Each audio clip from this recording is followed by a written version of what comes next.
السلام عليكم ورحمة الله وبركاته.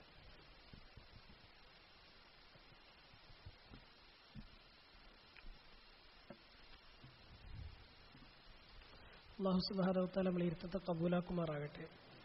ഖുർആനിന്റെ തിലാവത്തിനെയും അതിന്റെ ഖത്മിനെയും അല്ലാഹു സാലിഹായ അമലായി നമ്മളിൽ നിന്നും സ്വീകരിക്കുമാറാകട്ടെ.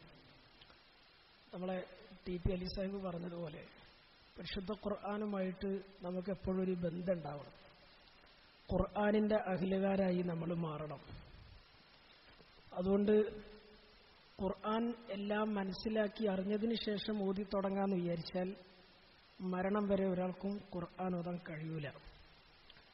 ഹദീസിൽ കാണാൻ കഴിയും, റസൂലുള്ളാഹി സ്വല്ലല്ലാഹു അലൈഹി വസല്ലം തങ്ങൾ പറഞ്ഞിട്ടുണ്ട്, അൽ മാഹിറു ബിൽ ഖുർആൻ മഅസ്സഫറത്തിൽ കിറാമിൽ ബററ. ഖുർആൻ ഓതുന്നതിൽ നൈപുണ്യം നേടിയവൻ, കഴിവ് തെളിയിച്ചവൻ, അവൻ ഉന്നതരും ആദരിക്കപ്പെടുന്നവരുമായ സന്ദേശവാഹകരായ മലക്കുകളുടെ കൂട്ടത്തിലായി. വല്ലദീ യഖറഉൽ ഖുർആന വയതതഅതഉ ഫീഹി വഹുവ ഷാഖുൻ അലൈഹി. ഖുർആൻ ഓതുന്നുണ്ട്, പക്ഷേ അതിൻ്റെ അക്ഷരങ്ങൾ ശരിയായ നിലയിൽ പിടുത്തല്ലാത്തതിൻ്റെ പേരിൽ, അല്ലെങ്കിൽ നേരത്തെ ടിപ്സ് പറഞ്ഞതുപോലെ തജ്വീദിന്റെ നിയമങ്ങൾ വലിയ പിടുത്തല്ലാത്തതിൻ്റെ പേരിൽ വിക്കി പ്രയാസപ്പെട്ട് ബുദ്ധിമുട്ടോടുകൂടി ഓതുകയും ചെയ്യുന്ന ഒരാൾ ലഹു അജ്റാൻ. നബി തങ്ങൾ സല്ലല്ലാഹു അലൈഹി വസല്ലം പറഞ്ഞു, അയാൾക്ക് 2 പ്രതിഫലമുണ്ട്. വളരെ പ്രയാസപ്പെട്ട് ബുദ്ധിമുട്ട് ഓതുന്ന ആൾക്കും 2 പ്രതിഫലമുണ്ട്. 1 ഓതുന്നതിൻ്റെ പ്രതിഫലം, 2 അവൻ അനുഭവിക്കുന്ന ആ പ്രയാസങ്ങളുടെ അല്ലെങ്കിൽ ബുദ്ധിമുട്ടുകളുടെ പ്രതിഫലം. അതുകൊണ്ട് ഓതുന്നത് വളരെ പുണ്യമുള്ള കാര്യമാണ്. അതിൻ്റെ ബറക്കത്തും അതിൻ്റെ ഖൈറും അതിലൂടെ നമ്മുടെ ജീവിതത്തിലുണ്ടാവും. അതുകൊണ്ടെല്ലാം പഠിച്ചിട്ടും അറിഞ്ഞിട്ടും മനസ്സിലാക്കിയിട്ടും അതിനുശേഷം ഓതാന്നും തരുത്, നമ്മളൊരിക്കലും തീരുമാനമെടുക്കരുത്. അതുകൊണ്ട് നമുക്ക് മുമ്പിലൊരു പരിഹാരമുണ്ട്.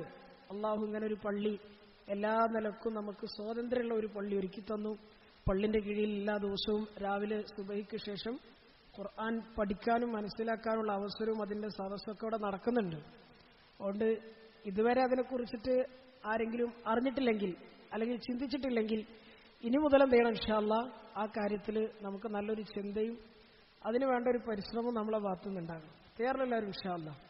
അപ്പോൾ പുതിയ ഖത്മിൻ്റെ എന്ന് പറഞ്ഞാൽ 4ാമത്തെ ഖുർആനിൻ്റെ ഖത്മിൻ്റെ തുടക്കം ഒന്ന് ഓതി വെച്ചിട്ട് നമുക്ക് ഇൻഷാ അല്ലാഹ് തഫ്സീറിലേക്ക് കടക്കാം.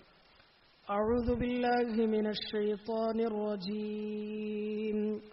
ബിസ്മില്ലാഹിർ റഹ്മാനിർ റഹീം. അൽഹംദുലില്ലാഹി റബ്ബിൽ ആലമീൻ. അർറഹ്മാനിർ റഹീം. മാലികി യൗമിദ്ദീൻ. إياك نعبد وإياك نستعين. اهدنا الصراط المستقيم. صراط الذين أنعمت عليهم غير المغضوب عليهم ولا الضالين.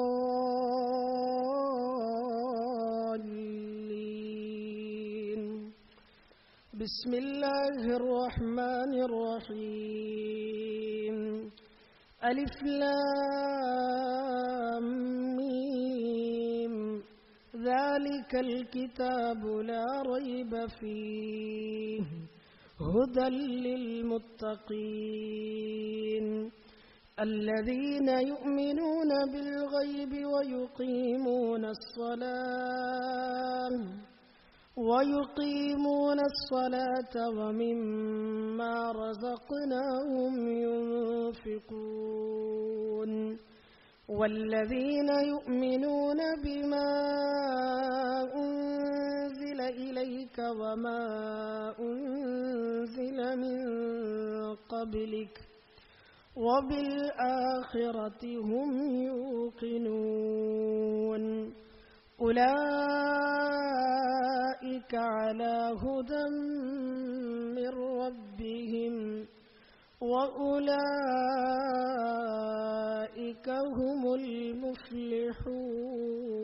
المفلحون. സദഖല്ലാഹുൽ അദീം. അല്ലാഹു സുബ്ഹാനഹു വ തആല ഖുർആനിനെ ജീവിതത്തിന്റെ ഭാഗമാക്കി മാറ്റാനും ആവർത്തിച്ച് ഖുർആനിനെ ഓതാനും ഖുർആനിന്റെ ആശയങ്ങളും പഠിച്ച് മനസ്സിലാക്കി അതിനനുസരിച്ച് ജീവിതത്തെ ക്രമപ്പെടുത്താനും നമുക്കൊക്കെ തൗഫീഖ് നൽകി അനുഗ്രഹിക്കുമാറാകട്ടെ. ഇനി നമുക്ക് തഫ്സീറിലേക്ക് കടക്കാം. അൽഹംദുലില്ലാഹി നഹ്മദുഹു വനസ്തഈനുഹു വനസ്തഗ്ഫിറുഹു വനുഅ്മിനു ബിഹി വനതവക്കലു അലൈഹി വനഊദു ബില്ലാഹി മിൻ ശുറൂരി അൻഫുസിനാ വമിൻ സയ്യിആതി അഅ്മാലിനാ മൻ യഹ്ദിഹില്ലാഹു ഫലാ മുദില്ല ലഹു വമൻ യുദ്ലിൽഹു ഫലാ ഹാദിയ ലഹു ونشهد أن لا إله إلا الله وحده لا شريك له ونشهد أن محمدا عبده ورسوله أرسله بالهدى ودين الحق ليظهره على الدين كله ولو كره المشركون. اللهم صل على محمد وعلى آل محمد كما صليت على إبراهيم وعلى آل إبراهيم. اللهم بارك على محمد وعلى آل محمد كما باركت على إبراهيم وعلى آل إبراهيم في العالمين إنك حميد مجيد. اللهم رب اشرح لي صدري ويسر لي أمري واحلل عقدة من لساني يفقه قولي وما توفيقي إلا بالله عليه توكلت وإليه أنيب. പ്രിയമുള്ള മുഅ്മിനീങ്ങളെ, സഹോദരങ്ങളെ, സഹോദരിമാരെ, അല്ലാഹു സുബ്ഹാനഹു വ തആല നമ്മുടെ ഒരുമിച്ച് കൂടെല്ലാം കബൂലാക്കുമാറാകട്ടെ. നമ്മുടെ ജീവിതത്തിൽ ഇന്നേ വരെ അറിഞ്ഞോ അറിയാതെയോ പലപ്പോഴായി സംഭവിച്ചു പോയിട്ടുള്ള മുഴുവൻ തിന്മകളും തെറ്റുകുറ്റങ്ങളും പടച്ചവൻ അവന്റെ മഹ്ള ഫദ്ല് കൊണ്ട് മാപ്പാക്കി തരുമാറാകട്ടെ. ഇനി അങ്ങോട്ട് ശേഷിക്കുന്ന ജീവിതം പരിപൂർണമായും പടച്ചവന്റെ തൃപ്തിയിലായി പൊരുത്തത്തിലായി കഴിച്ചുകൂട്ടാനുള്ള തൗഫീഖും അവൻ നമുക്കൊക്കെ നൽകി അനുഗ്രഹിക്കുമാറാകട്ടെ. പരിശുദ്ധ ഖുർആനിന്റെ പേരിലുള്ള നമ്മുടെ ഈ കൂടലും ഖുർആനിന് വേണ്ടി നമ്മൾ നടത്തുന്ന ചെറിയ രീതിയിലുള്ള അധ്വാനങ്ങളും പരിശ്രമങ്ങളും ഒക്കെ നാളത്തെ ആഖിറത്തിന് വേണ്ടി അള്ളാഹു നമ്മളിൽ നിന്നും സാലിഹായ മഖ്ബൂലായ അമലായി സ്വീകരിക്കുമാറാകട്ടെ. ഒന്നുകൂടി ചേർന്നിരുന്നാൽ വലിയ ഉപകാരം. വലിയ ബുദ്ധിമുട്ടും പ്രയാസമൊന്നും ഇല്ലാത്തവർ ചാരിക്കുന്നവരവിടെ ഇരുന്നോളി കേട്ടോ. ബുദ്ധിമുട്ടും പ്രയാസമുള്ളവർ ഇരിക്കുന്നവിടത്ത് ഇരുന്നോളി. അല്ലാത്തവർ ബുദ്ധിമുട്ടില്ലാത്തവരടുത്തിരുന്നാൽ കാര്യങ്ങൾ പറയാനും ഉൾക്കൊള്ളാനൊക്കെ വളരെ എളുപ്പവും. അതാണ് ദീനിയായ സദസ്സിന്റെ ഭംഗി, ദീനിയായ സദസ്സിന്റെ മര്യാദയും ഉസൂലൊക്കെ അതാണ്. അല്ലാഹു തആല കാര്യങ്ങൾ മനസ്സിലാക്കാനും അമൽ ചെയ്യാനും നമുക്ക് തൗഫീഖ് നൽകുമാറാകട്ടെ. നമ്മൾ അവസാനമായിട്ട് ഏകദേശം 1.5 മാസം കഴിഞ്ഞു അല്ലേ? അതിൻ്റെ ഇടക്ക് ഏത് സൂറത്ത് എടുത്തിരുന്നാവോ? ഓർമ്മണ്ടോ? ഖിയാമേ അല്ലേ? സൂറത്തുൽ ഖിയാമ അത് പൂർത്തിയായോ? ഫുള്ളായിട്ട് എടുത്തോ? ഇല്ലല്ലേ? ഇൻഷാ അല്ലാഹ് അത് നമുക്കിനി കുറച്ച് കഴിയുമ്പോൾ ഇൻഷാ അല്ലാഹ് അങ്ങോട്ട് എത്തണം. നമ്മൾ 1.5 മാസം മുമ്പ് അവസാനം ഓതി നിർത്തിയ സൂറത്ത് ഖുർആനിന്റെ ഏറ്റവും അവസാനത്തെ 10 സൂറത്തുകളാണ് നമ്മൾ വിശദീകരിച്ചു വരുന്നത്. അതിൽ അവസാനം ഓതി വെച്ച സൂറത്ത് ഏതാണ്? ഓർമ്മയുണ്ടോ? തബത്തെത്തിയോ? അങ്ങോട്ടെത്തിയില്ല. സൂറത്തുൽ കൗസർ ആണ് ഓതി തീർത്തത്. ഇന്ന അഅ്തൈനാക്കൽ കൗസർ എന്ന് തുടങ്ങുന്ന 3 ആയത്തുകളുള്ള സൂറത്തുൽ കൗസർ ആണ് പൂർത്തിയായത്. ഇനി നമുക്ക് അടുത്തതായി ഓതാനുള്ള സൂറത്ത് ഏതാണ്? സൂറത്തുൽ കാഫിറൂൻ. അപ്പോൾ ഒന്ന് തുടക്കുന്ന നിലയിൽ ഒരായത്തുകൾ ഓതിത്തരാൻ നിങ്ങളൊന്ന് കേട്ടിട്ട് ഓതി ഇൻഷാ അല്ലാഹ്. എന്നിട്ട് നമുക്ക് തഫ്സീറിലേക്ക് കടക്കാം. ബിസ്മില്ലാഹിർ റഹ്മാനിർ റഹീം. ഖുൽ യാ അയ്യുഹൽ കാഫിറൂൻ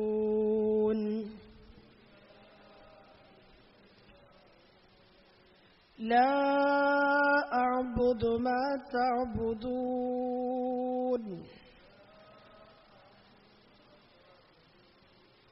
ولا أنتم عابدون ما أعبد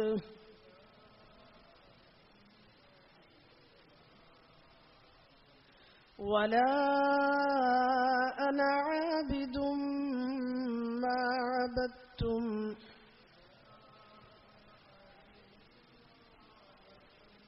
ولا أنتم عابدون ما أعبد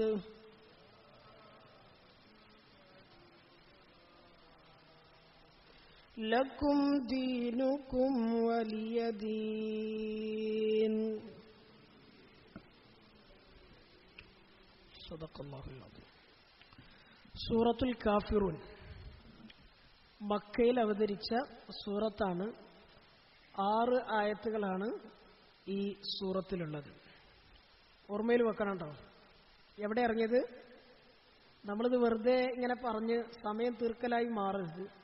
നമുക്ക് ഇതിന്ന് എന്ത് ചെയ്യണം? ഉപകാരം കിട്ടണം. ഖുർആനുമായിട്ട് അള്ളാഹു നമ്മളോട് പറയുന്ന കാര്യങ്ങൾ എന്താണ് എന്നതിനെ കുറിച്ചിട്ട് നമുക്കൊരു തിരിച്ചറിവും ബോധവും ഉണ്ടാവും. മക്കയിലാണ് അവതരിച്ചത്. സൂറത്തിന്റെ പേര് കാഫിറൂൻ എന്നാണ്. 6 ആയത്തുകളാണ് ഉള്ളത്. വളരെ പ്രധാനപ്പെട്ട ഒരു സൂറത്താണ്. ഈ സൂറത്തിന്റെ മഹത്വത്തെ പറ്റി അള്ളാഹുവിന്റെ റസൂൽ സല്ലല്ലാഹു അലൈഹി വസല്ലമ തങ്ങൾ ഹദീസിൽ കൂടി പഠിപ്പിച്ചു. ഈ സൂറത്തിന്റെ മഹത്വം ഇമാം തിർമിദി റഹ്മത്തുള്ളാഹി അലൈഹി റിപ്പോർട്ട് ചെയ്യുന്ന ഹദീസിൽ കാണാൻ കഴിയും. ഖുൽ ഹുവല്ലാഹു അഹദ് തഅദിലു സുലുസൽ ഖുർആൻ. ഖുൽ ഹുവല്ലാഹു അഹദ് എന്ന് പറഞ്ഞു തുടങ്ങുന്ന സൂറത്തുൽ ഇഖ്ലാസ് ഖുർആനിന്റെ 1/3 തുല്യമാണ്.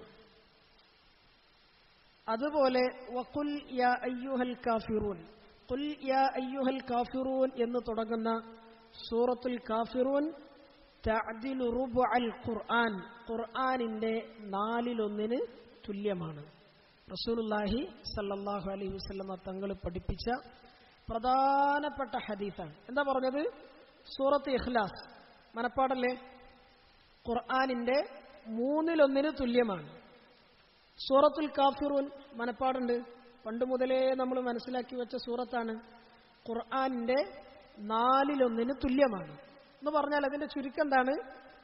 4 പ്രാവശ്യം സൂറത്തുൽ കാഫിറൂൻ ഒരാൾ ഓതിയാൽ ഖുർആൻ അയാൾ ഖത്മ് തീർത്തതുപോലെയായി. ഖത്മ് തീർത്തു എന്നല്ല കേട്ടോ. ഇനി എന്തെയ്യരുത്? നാളെ മുതൽ മാറിയിരുന്നിട്ട് കാഫിറൂൻ 4 പ്രാവശ്യം എഴുതിയിട്ട് ഞാൻ ദിവസവും 40-50 50 വട്ടം ഖുർആൻ ഖത്മ് തീർക്കുന്നുണ്ടെന്ന് എന്തെയ്യരുത്? പ്രസംഗിക്കരുത്. അത് ആ രീതിയിൽ ഓതാൻ വേണ്ടി ഒരു പ്രചോദനം അല്ലെങ്കിൽ അങ്ങനെ ഒരു പ്രേരണ എന്ന നിലക്കല്ല റസൂലുള്ളാഹി സല്ലല്ലാഹു അലൈഹി വസല്ലം തങ്ങൾ പറഞ്ഞത്. പിന്നെയോ ഈ സൂറത്തിന് അത്രത്തോളം മഹത്വമുണ്ട്. ആ മഹത്വത്തെ മനസ്സിലാക്കി ജീവിതത്തിൽ പതിവാക്കേണ്ട ഒരു സൂറത്ത് എന്ന നിലയിലാണ് ഖുർആനിന്റെ 4/1 എന്ന് പറഞ്ഞത്. ഖുർആനിന്റെ ഖത്ം തീർത്തു എന്ന് പറയണമെങ്കിൽ അത് തുടക്കം മുതൽ ഒടുക്കം വരെ ഇരുന്നെന്നെ ഓതണം. പക്ഷെ ഈ സൂറത്തിന് ഇത്രത്തോളം മഹത്വമുള്ളതുകൊണ്ട് പറഞ്ഞത് 4 പ്രാവശ്യം ഓതിയാൽ ഏകദേശം ഖത്ം തീർത്തതുപോലത്തെ പ്രതിഫലമൊക്കെ എന്ത് ചെയ്യും? കിട്ടും. അതിനേക്കാൾ കുറച്ചും കൂടി ദർജ കൂടുതലാണ് ഏത് സൂറത്തിന്? സൂറത്തുൽ ഇഖ്ലാസ് 3/1. അപ്പോ 3 പ്രാവശ്യം സൂറത്ത് ഇഖ്ലാസ് ഓതിയാൽ ഖുർആൻ ഖത്ം തീർത്തതുപോലെയായി. അള്ളാഹു നമുക്ക് അമൽ ചെയ്യാൻ തൗഫീഖ് നൽകുമാറാകട്ടെ. ഈ 2 സൂറത്തും ഒരു മുഅ്മിനിന്റെ ജീവിതത്തിൽ നിന്ന് ഒഴിവാക്കാൻ പറ്റാത്ത അല്ലെങ്കിൽ വേർപെടുത്താൻ പറ്റാത്ത പ്രാധാന്യമുള്ള മഹത്വമുള്ള സൂറത്താണ്. ഹദീസുകളിൽ കൂടി അതിന്റെ മഹത്വത്തെപ്പറ്റി നബി തങ്ങൾ സല്ലല്ലാഹു അലൈഹി വസല്ലം ജീവിതത്തിൽ ഇത് പതിവാക്കിയിരുന്നു എന്ന് സഹാബാക്കൾ ഹദീസുകളിലൂടെ പഠിപ്പിക്കുന്നതായിട്ട് കാണാൻ കഴിയും.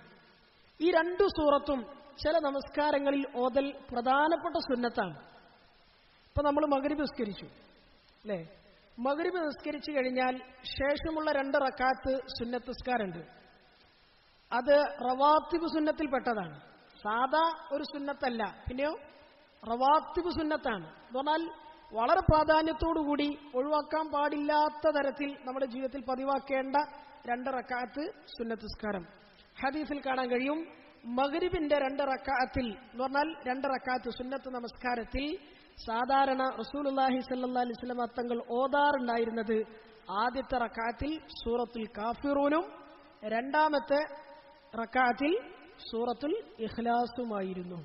അല്ലാഹു തആല അമൽ ചെയ്യാൻ തൗഫീഖ് നൽകുമാറാകട്ടെ. ഇൽമു മനസ്സിലായി. ഇനി എന്ത് ചെയ്യണം? അമൽ ചെയ്യണം. നാളെ മഗ്‌രിബോടുകൂടി ചെയ്യും ഇൻഷാ അല്ലാഹ്. സുന്നത്താണ്, പതിവാക്കണം. ആഗ്രഹിച്ച് പ്രതിഫലം കാംക്ഷിച്ച് ചെയ്യണം, അപ്പോഴാണ് കിട്ടുക. രണ്ടാമത്, റസൂലുള്ളാഹി സ്വല്ലല്ലാഹു അലൈഹി വസല്ലം തങ്ങൾ യാത്രയിൽ പോലും ഒഴിവാക്കാത്ത, അല്ലെങ്കിൽ തങ്ങൾ അത്രത്തോളം പ്രാധാന്യത്തോടുകൂടി മുറുകെ പിടിച്ച ഒരു 2 റക്അത്ത് സുന്നത്തുണ്ട്. അതേതാണ്? ഫജ്റിന്റെ മുമ്പ്, സുബഹിക്ക് മുമ്പുള്ള 2 റക്അത്ത് സുന്നത്ത്. യാത്ര പലപ്പോഴും ബുദ്ധിമുട്ടുള്ളതാവും, പ്രയാസങ്ങളുണ്ടാവും. സുന്നത്തുകൾ ഒഴിവാക്കാൻ നമുക്ക് ഇളവുകളുണ്ട്, വിടുതികളുണ്ട്. പക്ഷേ റസൂലുള്ളാഹി സ്വല്ലല്ലാഹു അലൈഹി വസല്ലം തങ്ങൾ യാത്രയിൽ പോലും ഒഴിവാക്കാത്ത 2 റക്അത്ത് ഉണ്ടെങ്കിൽ അതേതാണ്? സുബഹിക്ക് മുമ്പുള്ള 2 റക്അത്താണ്.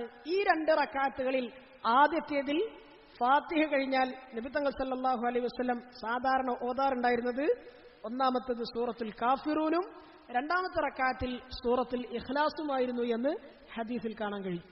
2 പ്രാവശ്യം സുന്നത്തെടുക്കാനുള്ള തൗഫീഖ് അല്ലാഹു നമുക്ക് തരാൻ. അമൽ ചെയ്യും ഇൻഷാ അല്ലാഹ്. നാളെ സുബഹി മുതൽ ഇപ്പൊ നീ മുമ്പുള്ള ആ 2 റക്അത്ത് ജീവിതത്തിൽ നിന്ന് ഒരിക്കലും എന്ത് ചെയ്യരുത്, നമ്മൾ വിടരുത്.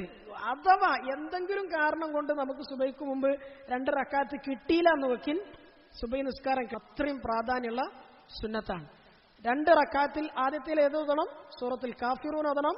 രണ്ടാമത്തേതിൽ സൂറത്ത് ഇഖ്ലാസ് ഓതണം. ഇനിയുണ്ട്, നമ്മൾ ഹജ്ജിനൊക്കെ പോകുമ്പോൾ തവാഫ് കഴിഞ്ഞാൽ, തവാഫ് കഴിഞ്ഞ ഉടനെ 2 റക്അത്ത് സുന്നത്തുണ്ട്. ആ 2 റക്അത്ത് സുന്നത്തിൽ ആദ്യത്തേതിൽ നബി തങ്ങൾ സല്ലല്ലാഹു അലൈഹി വസല്ലം സാധാരണ ഓതിയിരുന്നത് ഒന്ന് കാഫിറൂനും രണ്ടാമത്തെ റക്അത്തിൽ ഓതിയിരുന്നത് സൂറത്തുൽ ഇഖ്ലാസുമായിരുന്നു എന്ന് സഹാബാക്കൾ നമുക്ക് വിവരിച്ചു തരാണ്. 3 പ്രാവശ്യം സുന്നത്ത് നമസ്കാരങ്ങളിൽ നമുക്ക് ഈ സുന്നത്തിനെ അമൽ ചെയ്യാനുള്ള ഭാഗ്യം, അല്ലെങ്കിൽ ഉറങ്ങുന്ന ആളുകളാണ് അല്ലേ, അതിന് അതിൻ്റെതായ ഒരു സുന്നത്തായ ശൈലിയും രൂപമുണ്ട്. അതിനനുസരിച്ച് ഉറങ്ങിയാൽ അത് നമുക്ക് ഏറ്റവും വലിയ ഇബാദത്താണ്, പ്രതിഫലമുള്ള കാര്യമാണ്. നമ്മൾ ഉറക്കം എന്തായാലും നമ്മൾ അമൽ ചെയ്യും, ഉറക്കാരും ഒഴിവാക്കൂലല്ലോ. അതുകൊണ്ട് ഹദീസിൽ കാണാൻ കഴിയും, റസൂലുള്ളാഹി സ്വല്ലല്ലാഹു അലൈഹി വസല്ലം തങ്ങൾ ഉറങ്ങുന്ന സമയത്ത് ചെല്ലുന്ന ദിക്റുകളുടെ കൂട്ടത്തിൽ, ഓതാറുണ്ടായിരുന്ന സൂറത്തുകളുടെ കൂട്ടത്തിൽ പ്രാധാന്യത്തോടുകൂടി ഓതിയിരുന്ന ഒരു സൂറത്താണ് സൂറത്തുൽ കാഫിറൂൻ. അവിടെയുണ്ട് സൂറത്തുൽ ഇഖ്ലാസ് കേട്ടോ. സൂറത്തുൽ ഇഖ്ലാസ് 3 പ്രാവശ്യം ഓതണം എന്നുള്ളത് വേറെ റിവായത്തിൽ കാണാൻ കഴിയും. ഈ ഹദീസിൽ നമുക്ക് കാണാൻ കഴിയും, നബി തങ്ങൾ സല്ലല്ലാഹു അലൈഹി വസല്ലം ഉറങ്ങുന്നതിന്റെ മുമ്പായി ഓതാറുണ്ടായിരുന്ന ദിക്റുകളുടെ കൂട്ടത്തിൽ, സൂറത്തുകളുടെ കൂട്ടത്തിൽ ഏറ്റവും അവസാനം ഓതിയിരുന്നത് സൂറത്തുൽ കാഫിറൂൻ ആയിരുന്നു. എന്ന് പറഞ്ഞാൽ സൂറത്തുൽ കാഫിറൂൻ ഓതി കടന്ന പിന്നെ എന്ത് ചെയ്യരുത്, വർത്താനം പറയരുത്, അതും ഇതുമുള്ള പണികളൊന്നും എന്ത് ചെയ്യരുത്, ചെയ്യരുത്. കാഫിറൂനിന്മേൽ എന്ത് ചെയ്യണം, നമ്മുടെ ആ ഉറക്കത്തിന് മുമ്പുള്ള എല്ലാ അമലുകളും പൂർത്തിയായിരിക്കണം. അങ്ങനെ ഉറങ്ങണം. ഈ സൂറത്തിന്റെ മഹത്വത്തെ പറ്റി നബി തങ്ങൾ സല്ലല്ലാഹു അലൈഹി വസല്ലം പറഞ്ഞു, ഫഇന്നഹു ബറാഅത്തും മിനശ് ശിർക്ക്, തീർച്ചയായും ഈ സൂറത്തിൽ ഷിർക്കിൽ നിന്നുള്ള ഒഴിവാകലുണ്ട്, ഷിർക്കിൽ നിന്നുള്ള ഒഴിവാകുന്നതിന്റെ പ്രഖ്യാപനമുണ്ട്. എന്ന് പറഞ്ഞാൽ ഈ സൂറത്ത് ഓതി ഒരാള് അങ്ങ് കടന്നുറങ്ങിയാൽ അയാൾ ശരിയായ തൗഹീദിലും ശരിയായ ഈമാനിലുമാണ് കടന്നുറങ്ങുന്നത് അല്ലേ. ഒരു പകലിന്റെ അവസാനം അല്ലെങ്കിൽ ഒരു ദിവസത്തിന്റെ അവസാനം. ഇനി നേരം വെളുത്ത് എണീക്കുമ്പോൾ 2 റക്അത്ത് നിസ്കരിക്കുമ്പോൾ അവിടെയും ഓതേണ്ടതാണ് സൂറത്തുൽ കാഫിറൂനാണ്. അപ്പോഴും ദിവസത്തെ തുടങ്ങുന്നതും ശരിയായ തൗഹീദിലും ഈമാനിലാണ്. പിന്നെ അവന്റെ ജീവിതം എന്താവില്ല, വ്യതിചലിക്കാൻ സാധ്യതകളൊന്നുമില്ല. അല്ലാഹു തആല ഈ മഹത്വത്തെ മനസ്സിലാക്കി അമൽ ചെയ്യാൻ നമുക്ക് തൗഫീഖ് നൽകി അനുഗ്രഹിക്കുമാറാകട്ടെ. ഇത് സുന്നത്തായ അമലുകളാണ് കേട്ടോ. പരസ്പരം ഇത് ഓർമ്മയുണ്ടാകണം, അങ്ങോട്ടും ഇങ്ങോട്ടും ഓർമ്മപ്പെടുത്തലുകൾ ഉണ്ടാകണം. ഇനി നമ്മുടെ ജീവിതത്തിൽ നിന്ന് ഇതെന്ത് ചെയ്യരുത്, നമ്മൾ വിട്ടുകളയരുത്. സുന്നത്തിനോടുള്ള മഹബത്തും സ്നേഹവും അമലുകളിലൂടെയാണ് എന്ത് ചെയ്യേണ്ടത്, ശരിയായ നിലയിൽ നമ്മൾ പ്രകടിപ്പിക്കേണ്ടത്. അല്ലാഹു തആല തൗഫീഖ് നൽകുമാറാകട്ടെ. ഈ സൂറത്ത് 6 ആയത്തുകളാണ്. ആ 6 ആയത്തുകളെ അർത്ഥം ആദ്യം ഒന്ന് പറയാം. ഒന്നാമത്തത്, ഖുൽ യാ അയ്യുഹൽ കാഫിറൂൻ, നബിയേ സല്ലല്ലാഹു അലൈഹി വസല്ലം നിങ്ങൾ പറയിൻ. എന്താ പറയേണ്ടത്? യാ അയ്യുഹൽ കാഫിറൂൻ, അല്ലയോ അവിശ്വസിച്ച നിഷേധിച്ചവരായ ആളുകളെ, കാഫിരീങ്ങളെ എന്നാണ്. മനസ്സിലായോ? കുഫർ, കാഫിർ, കാഫിരി എന്ന് പറഞ്ഞാൽ നിഷേധികളായ, സത്യത്തെ തള്ളിക്കളഞ്ഞവരായ കാഫിരീങ്ങളെ. ഇനി കുറച്ച് കാര്യങ്ങൾ പറയാൻ പോവുകയാണ്.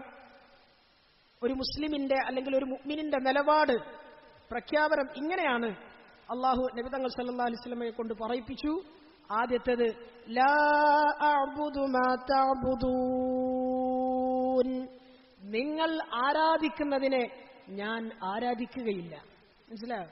നിങ്ങൾ ആരാധിക്കുന്നതിനെ ഞാൻ ആരാധിക്കുകയില്ല എന്ന് പറഞ്ഞാൽ നിങ്ങളുടെ ഇബാദത്ത് വേറെയാണ്, എന്റെ ഇബാദത്ത് വേറെയാണ്. കലർത്താൻ പറ്റൂല, കൂട്ടിച്ചേർക്കാൻ പറ്റൂല, അഡ്ജസ്റ്റ്മെന്റുകൾ സാധ്യമല്ല. അതിനുശേഷം വീണ്ടും വലാ അൻതും ആബിദൂന മാ അഅ്ബുദ്, ഞാൻ ആരാധിക്കുന്നതിനെ നിങ്ങളും ആരാധിക്കുന്നില്ലല്ലോ. ഉണ്ടോ? ആരാധിക്കാത്തതുകൊണ്ടാണല്ലോ അവരെ കാഫിരീങ്ങൾ എന്ന് വിളിച്ചത്. ഞാൻ ആരാധിക്കുന്നതിനെ നിങ്ങളും ആരാധിക്കുന്നില്ല. അതേ കാര്യത്തെ വീണ്ടും ആവർത്തിക്കാണ്. വലാ അന ആബിദും മാ അബദ്തും, നിങ്ങൾ ആരാധിച്ചു വരുന്നതിനെ ആരാധിക്കാൻ ഞാൻ തയ്യാറല്ല, ഞാൻ ആരാധിക്കുന്നവനല്ല. വലാ അൻതും ആബിദൂന മാ അഅ്ബുദ്, ഞാൻ ആരാധിക്കുന്നതിനെ നിങ്ങളും ആരാധിക്കുന്നവരല്ല. അതുകൊണ്ട് അവസാനമായി തീരുമാനം പറയാണ്. എന്താ തീരുമാനം? ലക്കും ദീനുക്കും വലിയ ദീൻ, നിങ്ങൾക്ക് നിങ്ങളുടെ ദീൻ, എനിക്ക് എന്റെ ദീൻ. ഇതൊരു തീരുമാനമാണ്, ഇതൊരു പ്രഖ്യാപനാണ്. ലക്കും ദീനുക്കും, നിങ്ങൾക്ക് നിങ്ങളുടെ ആചാരങ്ങൾ, നിങ്ങളുടെ സമ്പ്രദായങ്ങൾ, നിങ്ങളുടെ ഇബാദത്തുകൾ, നിങ്ങളുടെ ശൈലികൾ, അത് നിങ്ങൾ കൊണ്ടുപോയിക്കൊള്ളി, അതിലേക്ക് ചേരാൻ എന്നെ കിട്ടൂല. വലിയ ദീൻ, എനിക്ക് എന്റേതായ ഒരു ദീനുണ്ട്. ആര് പഠിപ്പിച്ചു? അള്ളാഹു പഠിപ്പിച്ചൊരു ദീനുണ്ട്. അതെന്താവണം, എങ്ങനെയാവണം, എപ്പോഴാകണം എന്നൊക്കെ പഠിപ്പിച്ചത് ഉടമസ്ഥനായ അള്ളാഹു ആണ്. ആ പഠിപ്പിച്ച കാര്യത്തിൽ മായം ചേർക്കാനും വെള്ളം ചേർക്കാനും കളങ്കം ചേർത്താനൊന്നും എന്നെ കിട്ടൂല. അതുകൊണ്ട് ലക്കും ദീനുക്കും വലിയ ദീൻ, എനിക്കെന്റെ ദീൻ, നിങ്ങൾക്ക് നിങ്ങളുടെ ദീൻ. ഈ സൂറത്ത് ഇറങ്ങാനുണ്ടായ കാരണത്തെ പറ്റിയിട്ട് ഒന്ന് രണ്ട് സംഭവങ്ങൾ തഫ്സീറിന്റെ കിതാബുകളിൽ നമുക്ക് കാണാൻ കഴിയും.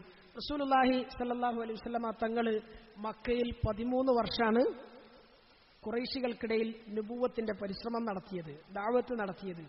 തുടക്കകാലത്ത് വലിയ രീതിയിലുള്ള പ്രയാസങ്ങളും ബുദ്ധിമുട്ടുകളൊക്കെ നബി തങ്ങൾ സല്ലല്ലാഹു അലൈഹി വസല്ലമക്ക് സഹിക്കേണ്ടി വന്നു.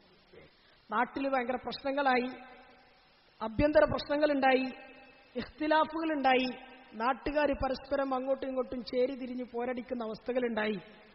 ഖുറൈശികളായ പ്രമാണിമാര് കൂടിയാലോചിച്ചു നബി തങ്ങൾ സല്ലല്ലാഹു അലൈഹി വസല്ലമയുടെ മുമ്പിൽ ചെന്ന് പ്രീണിപ്പിക്കാൻ വേണ്ടി, വലയിൽ വീഴ്ത്താൻ വേണ്ടി കുറച്ച് തന്ത്രങ്ങൾ അവർ പ്രയോഗിച്ചു. കുറച്ച് തന്ത്രങ്ങൾ അല്ലേ, നമ്മൾ പറയാറില്ലേ, മോഹന വാഗ്ദാനങ്ങൾ കൊടുത്തിട്ട് എന്ത് ചെയ്തു, വലയിൽ വീഴ്ത്താൻ വേണ്ടി അവര് മീറ്റിംഗ് കൂടി.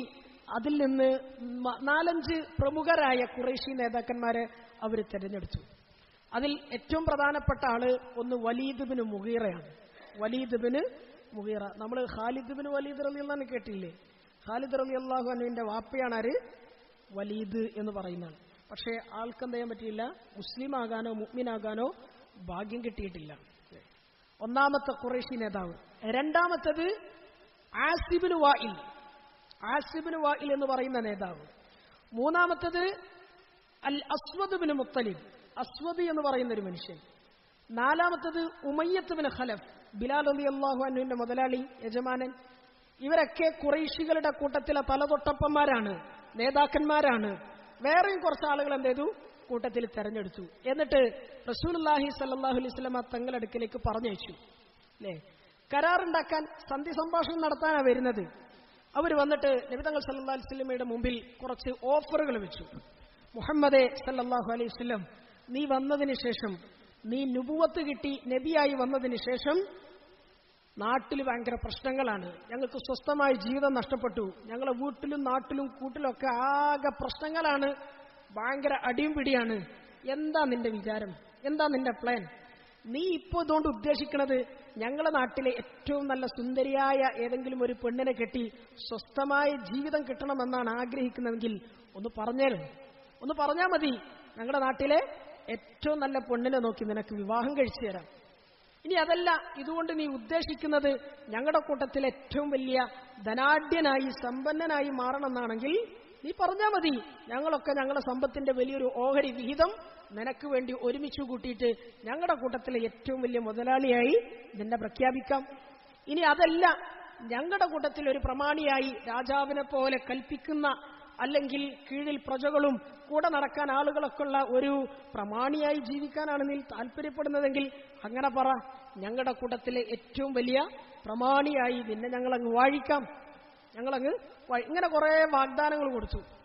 എന്നിട്ട് അവർ പറഞ്ഞു, ഇതൊക്കെയാണ് നിന്നോട് എന്ന് പറഞ്ഞാൽ നബി തങ്ങൾ സല്ലല്ലാഹു അലൈഹി വസല്ലമയോടാ പറയുന്നത്, നിന്റെ മുമ്പിൽ വെക്കാനുള്ള ഞങ്ങൾക്കുള്ള ഉപാധികൾ ഇതാണ്, ഇത് സ്വീകരിക്കുമെങ്കിൽ പറ, ഏത് ആവശ്യം ചെയ്യാ ഞങ്ങൾ പൂർത്തിയാക്കി തരാം.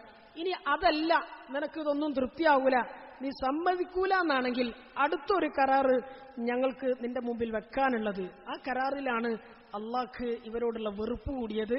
അതിന്റെ അടിസ്ഥാനത്തിലാണ് ഈ സൂറത്ത് ഇറങ്ങിയത്. ഒരു പറഞ്ഞെന്താണ്, നീ ഞങ്ങൾ ഈ പറഞ്ഞ ആദ്യത്തെ കരാറിന് തയ്യാറല്ലെങ്കിൽ രണ്ടാമത് ഞങ്ങൾക്ക് വെക്കാനുള്ള ഉപാധി, നമുക്ക് തമ്മിൽ ഒരു ഐക്യകരാറിലെത്താം, ഒരു ലയനം, ഒരു സമവാക്യം, നമുക്ക് രണ്ടാക്കും അഡ്ജസ്റ്റ് ചെയ്തു പോകാൻ പറ്റുന്ന രൂപത്തിൽ എന്ത് ചെയ്യാം, നമ്മുടെ നാടിന്റെ കോലം അല്ലെങ്കിൽ നമ്മുടെ മതങ്ങൾ തമ്മിൽ അല്ലെങ്കിൽ ദീനുകൾ തമ്മിൽ എന്ത് ചെയ്യാം, ഒന്ന് ലയിപ്പിക്കാം. എന്നിട്ട് അവരിങ്ങനെ വ്യക്തമായി പറഞ്ഞു, ഒരു കാര്യം ചെയ്യാം, ഈ ഒരു വർഷം, ആദ്യത്തെ വർഷം നീ ഞങ്ങളുടെ ദൈവങ്ങൾ എന്ത് ചെയ്യണം, ആരാധിക്കണം. ഈ ഒരു വർഷം നീ ഞങ്ങളുടെ ദൈവങ്ങളെ ആരാധിക്കണം. ഈ കൊല്ലം കഴിഞ്ഞാൽ അടുത്ത വർഷം, ആ വർഷം മുഴുവൻ ഞങ്ങൾ നിന്റെ ദൈവത്തെ എന്ത് ചെയ്യാം, ആരാധിക്കാം. അപ്പോൾ ഒരു കൊല്ലം ഞങ്ങൾക്കും ഒരു കൊല്ലം നിനക്കും, ആർക്കും പ്രശ്നം ഉണ്ടാവില്ലല്ലോ, തമ്മിൽ അടി ഉണ്ടാവില്ല, കരാറായില്ലേ. ഒരു കൊല്ലം ഞങ്ങളൊപ്പം, ഒരു കൊല്ലം നിന്റെ ഒപ്പം. എന്നിട്ട് 2 കൊല്ലം കഴിഞ്ഞിട്ട് നമുക്ക് എന്ത് ചെയ്യാം, ഒരു താരതമ്യ പഠനം നടത്താം. ഈ 2 കൊല്ലം കൊണ്ട് ആളുകൾക്ക് ഏത് ദൈവങ്ങളെയാണോ കൂടുതൽ ഇഷ്ടപ്പെട്ടത്, ഏത് ഇലാഹിനെയാണോ ഇഷ്ടപ്പെട്ടത്, ആ ഇലാഹിന്റെ കൂടെ പിന്നെ അങ്ങ് നമുക്ക് ഒരു ഒഴുക്കിലങ്ങ്, ഒരു മട്ടത്തിലങ്ങ് ജീവിക്കാം. എന്താ, തയ്യാറാണോ എന്ന് ചോദിച്ചു. വലിയ കാര്യത്തോടു കൂടി പറഞ്ഞതാണ്. റസൂലുള്ളാഹി സല്ലല്ലാഹു അലൈഹി വസല്ലമ തങ്ങള് കുഫാറുകളുടെ നാവിൽ നിന്ന് ഇത്തരം മോശമായ നീചമായ അള്ളാഹുവിന് വെറുപ്പുള്ള വാക്കുകൾ കേട്ടപാടെ, മഅദല്ലാഹി അൻ നുശ്രിക ബിഹി ഗൈറ, എന്റെ ഉടമസ്ഥനായ അള്ളാഹുവിനോട് മറ്റെന്തെങ്കിലും വസ്തുവിനെ അവൻ ഇഷ്ടപ്പെടാത്ത നിലയിൽ പങ്കു ചേർക്കുന്നതിൽ നിന്ന് ഞാൻ കാവലിനെ തേടുന്നു എന്നങ്ങ് പറഞ്ഞു. ഞാൻ എന്റെ റബ്ബിനോട് കാവലിനെ തേടുന്നു എന്നങ്ങ് പറഞ്ഞു. ഉടനെ ജിബ്രീൽ അലൈഹിസ്സലാത്തു വസ്സലാം ആകാശത്ത് നിന്ന് ഇറങ്ങി സൂറത്തുൽ കാഫിറൂന്റെ മനോഹരമായ അതിസുന്ദരമായ ദീനിന്റെ ഏറ്റവും വലിയ പ്രഖ്യാപനവും കൊണ്ട് 6 ആയത്തുകളുമായി ജിബ്രീൽ അലൈഹിസ്സലാത്തു വസ്സലാം വന്നു. നബി തങ്ങൾക്ക് ഓതിക്കൊടുത്തു, ഖുൽ യാ അയ്യുഹൽ കാഫിറൂൻ. തുടക്കം തന്നെ ആ വിളിയൊന്ന് നോക്കിയാൽ ആലോചിക്കും, ഒരു മാന്യതയില്ലാത്ത, ഒരു ബഹുമാനമില്ലാത്ത വിളിയാണ്. അല്ലയോ നീചന്മാരെ എന്ന് മലയാളത്തിൽ വിളിച്ചാൽ എങ്ങനെ ഉണ്ടാവും എന്നതുപോലെ തന്നെയാണ് അല്ലയോ കുഫാറുകളെ എന്ന് വിളിക്കുന്നത്.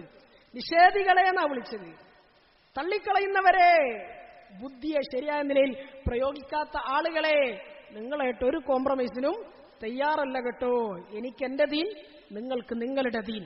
ഈ സൂറത്തിറങ്ങി അതിന് തൊട്ടപ്പുറത്തായി സൂറത്ത് സുമറിലെ 1-2 ആയത്തുകൾ കൂടി ഇറങ്ങി എന്ന് തഫ്സീറിൽ നമുക്ക് കാണാൻ കഴിയും. ഖുൽ അഫഗൈറല്ലാഹി തഅ്മുറൂനി അഅ്ബുദു അയ്യുഹൽ ജാഹിലൂൻ വലഖദ് ഊഹിയ ഇലൈക വഇലല്ലദീന മിൻ ഖബ്ലിക ലഇൻ അശ്റക്ത ലയഹ്ബതന്ന അമലുക വലതകൂനന്ന മിനൽ ഖാസിരീൻ ബലില്ലാഹ ഫഅ്ബുദ് വകും മിനശ് ശാകിരീൻ. 3 ആയത്തുകൾ സൂറത്ത് സുമറിൽ കാഫിറൂന്റെ കൂടെ ഉടൻ അല്ലാഹു ഇറക്കിക്കൊടുത്ത ശക്തമായ നിർദ്ദേശങ്ങളുള്ള ഒരു 3 ആയത്ത്. എന്താ അതിന്റെ അർത്ഥം? ഖുൽ അഫഗൈറല്ലാഹി തഅ്മുറൂനി അഅ്ബുദു അയ്യുഹൽ ജാഹിലൂൻ. അല്ലയോ വിഡ്ഢികളെ, പൊട്ടന്മാരെ, വിവരമില്ലാത്തവരെ എന്നാ വിളിച്ച്. അവിടെയും ഇവിടെയും അള്ളാഹുവിന്റെ കരുണയില്ലാത്ത വിളിയാണ്. കാരണം അള്ളാഹ്ക്ക് ഇഷ്ടമല്ല അള്ളാഹുവിന്റെ വഹ്ദാനിയത്തിലും അള്ളാഹു നൽകിയ ദീനിലും വെള്ളം ചേർക്കുക എന്ന് പറയുന്നത്. അവരെ നേർക്കുനേരെ വിളിച്ചു അയ്യുഹൽ ജാഹിലൂൻ. ജാഹിൽ എന്ന് പറയാൻ അർത്ഥം വിവരമില്ലാത്തവൻ, വിഡ്ഢി, പൊട്ടൻ അല്ലേ, എന്തു അർത്ഥം വെക്കാം? എന്റെ ഉടമസ്ഥനായ അള്ളാഹുവിനെ ഒഴിവാക്കിയിട്ട് നിങ്ങൾ പറയുന്ന ആരാധ്യ വസ്തുക്കളുടെ പിന്നാലെ പോകാനാണോ വിവരമില്ലാത്തവരെ നിങ്ങൾ എന്നോട് കൽപ്പിക്കുന്നത്? വലഖദ് ഊഹിയ ഇലൈക വഇലല്ലദീന മിൻ ഖബ്ലിക. എങ്കിൽ നിങ്ങൾക്ക് മുമ്പിൽ ഒരു പാഠം, ഒരു പ്രഖ്യാപനം ഞാൻ പറഞ്ഞു തരാം. എന്റെ ഉടമസ്ഥനായ റബ്ബ് അള്ളാഹു എന്നോടെന്നല്ല, എന്റെ മുമ്പ് കഴിഞ്ഞുപോയ മുൻകാല സമുദായങ്ങൾക്ക്, അവരിൽ നിയോഗിക്കപ്പെട്ട മുഴുവൻ പ്രവാചകന്മാർക്കും നൽകിയ ഒരു പ്രധാനപ്പെട്ട ഒരു നിർദ്ദേശമുണ്ട്, ഒരു കൽപ്പനയുണ്ട്. എന്താണ് ആ കൽപ്പന? ലഇൻ അശ്റക്ത ലയഹ്ബതന്ന അമലുക. വലതകൂനന്ന മിനൽ ഖാസിരീൻ. ഉടമസ്ഥനുമായ അല്ലാഹുവുമായിട്ടുള്ള ബന്ധത്തിൽ ഒരിക്കലും വിള്ളൽ വരാൻ സമ്മതിക്കരുത്. ആ നിലയിൽ എങ്ങാനും ഉടമസ്ഥനുമായിട്ടുള്ള ബന്ധത്തിൽ വിള്ളൽ വന്നാൽ, ശിർക്കിന്റെ കലർപ്പ് വന്നാൽ, പിന്നെ നിങ്ങളുടെ ജീവിതം പാഴാണ്. ഒരു കാര്യമില്ല. ലയഹ്ബതന്ന അമലു. നിങ്ങൾ എന്ത് ചെയ്തിട്ടും എത്ര കെട്ടിമറിഞ്ഞിട്ടും കാര്യമില്ല. അതുകൊണ്ട് ബലില്ലാഹ ഫഅ്ബുദ്. നിങ്ങൾ ഉടമസ്ഥനായ അല്ലാഹുവിനെ മാത്രം ആരാധിക്കണം. ഉടമസ്ഥനായ അല്ലാഹുവിലേക്ക് മാത്രം തിരിയണം. വകും മിനശ്ശാകിരീൻ. ഉടമസ്ഥനായ അല്ലാഹുവിന്റെ അടിമ എന്ന നിലയിൽ ഉടമസ്ഥനോട് നന്ദിയുള്ള, കൂറുള്ള, ആത്മാർത്ഥത പുലർത്തുന്ന ഒരടിമയായി ജീവിക്കണം കേട്ടോ എന്ന് അല്ലാഹു ആയത്തിറക്കി. ഈ ഒരു സൂറത്തും ചില്ലറ ആയത്തുകളും റസൂലുള്ളാഹി സ്വല്ലല്ലാഹി അലൈഹി വസല്ലം തങ്ങൾ ഇത് അവതരിച്ച ഉടനെ നടന്നു. എവിടേക്ക്? കഅബയുടെ മുന്നിലേക്ക്. കഅബയുടെ മുന്നിൽ ആ സമയത്ത് ഖുറൈശികളായ പ്രമാണിമാരും പ്രമുഖന്മാരും നാട്ടുകാരൊക്കെ ഒരുമിച്ച് കൂടിയിരിക്കുന്ന ആ സദസ്സിന്റെ മുമ്പിൽ ചെന്നിട്ട് അത്യുച്ചത്തിൽ നബി തങ്ങൾ സല്ലല്ലാഹു അലൈഹി വസല്ലം നീട്ടി അതിസുന്ദരമായ ശബ്ദത്തിൽ ഓതിക്കൊടുത്തു എന്ന് കിതാബുകളിൽ കാണാൻ കഴിയും. ഖുൽ യാ അയ്യുഹൽ കാഫിറൂൻ. ആദർശത്തിന്റെ ഉറച്ച ശബ്ദം റസൂലുള്ളാഹി സ്വല്ലല്ലാഹി അലൈഹി വസല്ലം തങ്ങളുടെ നാവിലൂടെ ഖുർആനിന്റെ ആയത്തുകളായി ഇങ്ങനെ അന്തരീക്ഷത്തിൽ അലയടിച്ചു. അല്ലയോ കാഫിരീങ്ങളെ എന്ന് പറഞ്ഞാൽ ഒരൊറ്റ ആളാ നിൽക്കുന്നത്. നബി തങ്ങൾ സല്ലല്ലാഹു അലൈഹി വസല്ലം കൂട്ടത്തിൽ ആരുമില്ല. കൂടിയിരിക്കുന്നത്, മുന്നിലിരിക്കുന്നത് മുഴുവൻ ആ പറഞ്ഞ വിഭാഗത്തിൽപ്പെട്ട പ്രമാണിമാരാണ്. തന്റെ ഇടമുള്ള കയ്യൂക്കുള്ള ആളുകളാണ്. പക്ഷേ അള്ളാഹ്ക്ക് വേണ്ടി, അള്ളാഹുവിനെ കുറിച്ചിട്ട് അള്ളാഹുവിലേക്ക് ക്ഷണിക്കുന്ന കാര്യത്തിൽ ലവലേശം പോലും ഭയമില്ലാതെ ചങ്കുറപ്പോടുകൂടി റസൂലുള്ളാഹി സ്വല്ലല്ലാഹി അലൈഹി വസല്ലം തങ്ങൾ ഈ പരിശുദ്ധ ഖുർആനിന്റെ ആയത്തുകൾ ഓതിക്കൊടുത്തു എന്ന് നമുക്ക് തഫ്സീറിന്റെ കിതാബുകളിൽ കാണാൻ കഴിയും. ഈ സൂറത്ത് ഇറങ്ങാനുണ്ടായ കാരണം ഇതാണ്. സൂറത്ത് ഖലമിൽ അല്ലാഹു പറഞ്ഞു, വദ്ദൂ ലൗ തുദ്ഹിനു ഫയുദ്ഹിനൂൻ. നബിയെ സല്ലല്ലാഹു അലൈഹി വസല്ലം മക്കയിലെ കുഫാറുകളായ അങ്ങയുടെ നാട്ടുകാരായ ആളുകൾ അവരിങ്ങനെ മോഹിക്കാണ്, ആഗ്രഹിക്കാണ്. എന്താണ് അവർ ആഗ്രഹിക്കുന്നത്? നിങ്ങളൊന്ന് അയഞ്ഞുകൊടുത്തിരുന്നെങ്കിൽ, നിങ്ങളൊന്ന് അഡ്ജസ്റ്റ് ചെയ്തിരുന്നെങ്കിൽ, നിങ്ങളൊന്നിങ്ങനെ വന്ന് ചേർന്നിരുന്ന് തമ്മിൽ നല്ല കരാറും നല്ല സന്ധി സംഭാഷണമൊക്കെ നടത്തിയിട്ട് ഇങ്ങനെ കൂട്ടിക്കലർന്നുള്ള ഒരു ജീവിതം ജീവിച്ചിരുന്നെങ്കിൽ അവരുടെ തടിക്കും അവരുടെ അഭിമാനത്തിനൊന്നും ഒരു പ്രശ്നം വരൂലായിരുന്നല്ലോ. അതുകൊണ്ട് നിങ്ങളൊന്ന് അയഞ്ഞു കൊടുക്കണമെന്ന് അവർ ആഗ്രഹിക്കുകയാണ്.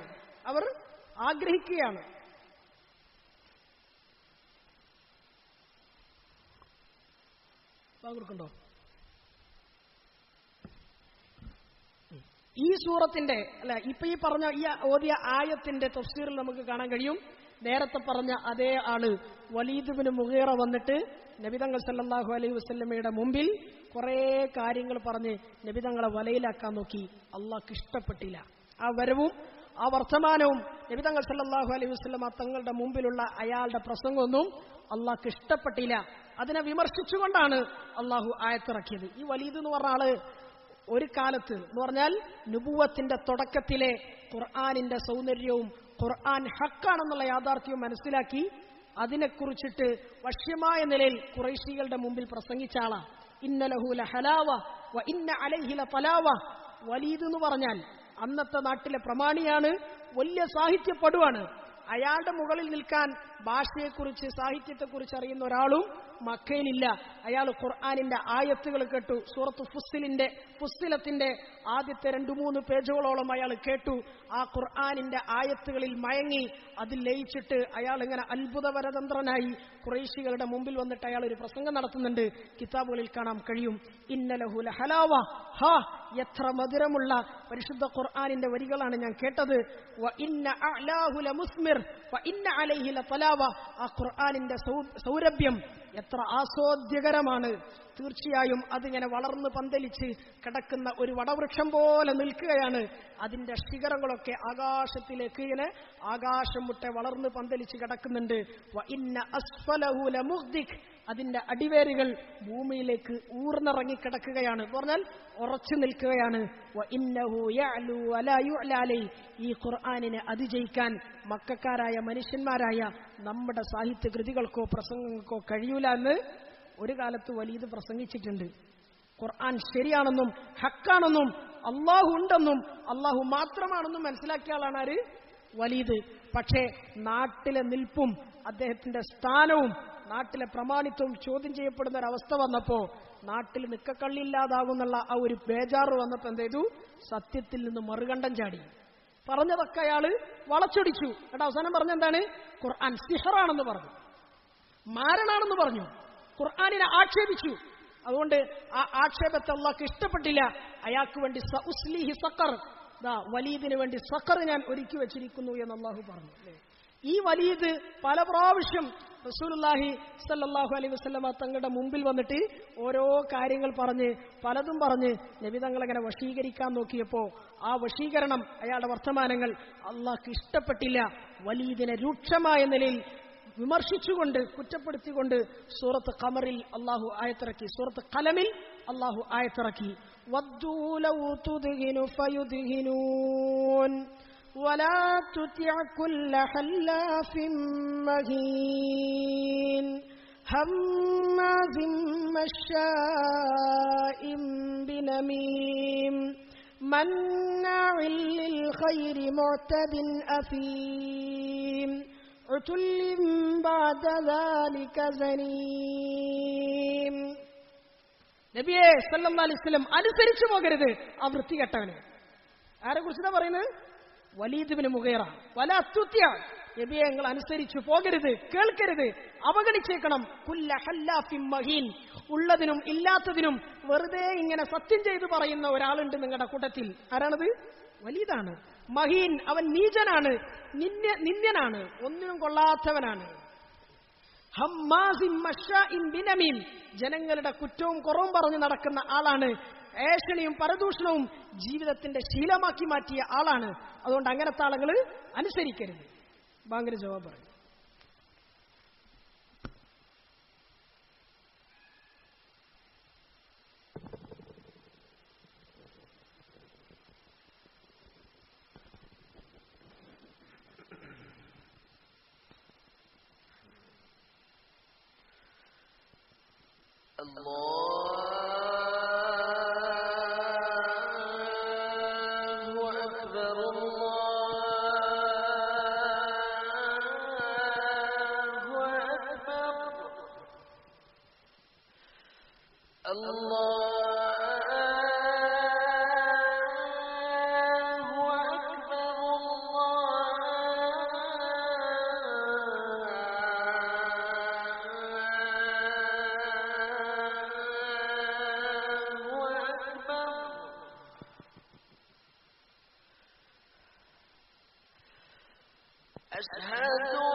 أشهد أن محمدا رسول الله.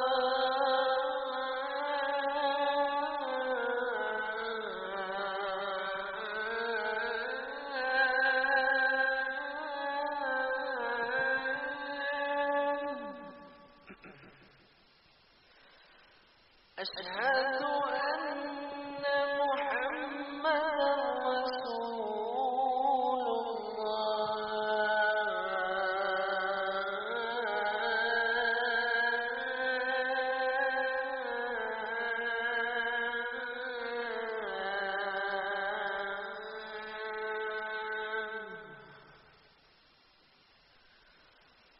حي على الصلاة.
വലീദ് ഇബ്നു മുഗീറയെ ആക്ഷേപിച്ചുകൊണ്ട് വീണ്ടും തൊട്ടടുത്ത ആയത്തിൽ അല്ലാഹു പറയാണ്, മന്നാഇൽ ലിൽ ഖൈരി മുഅ്തദിൻ അസീം.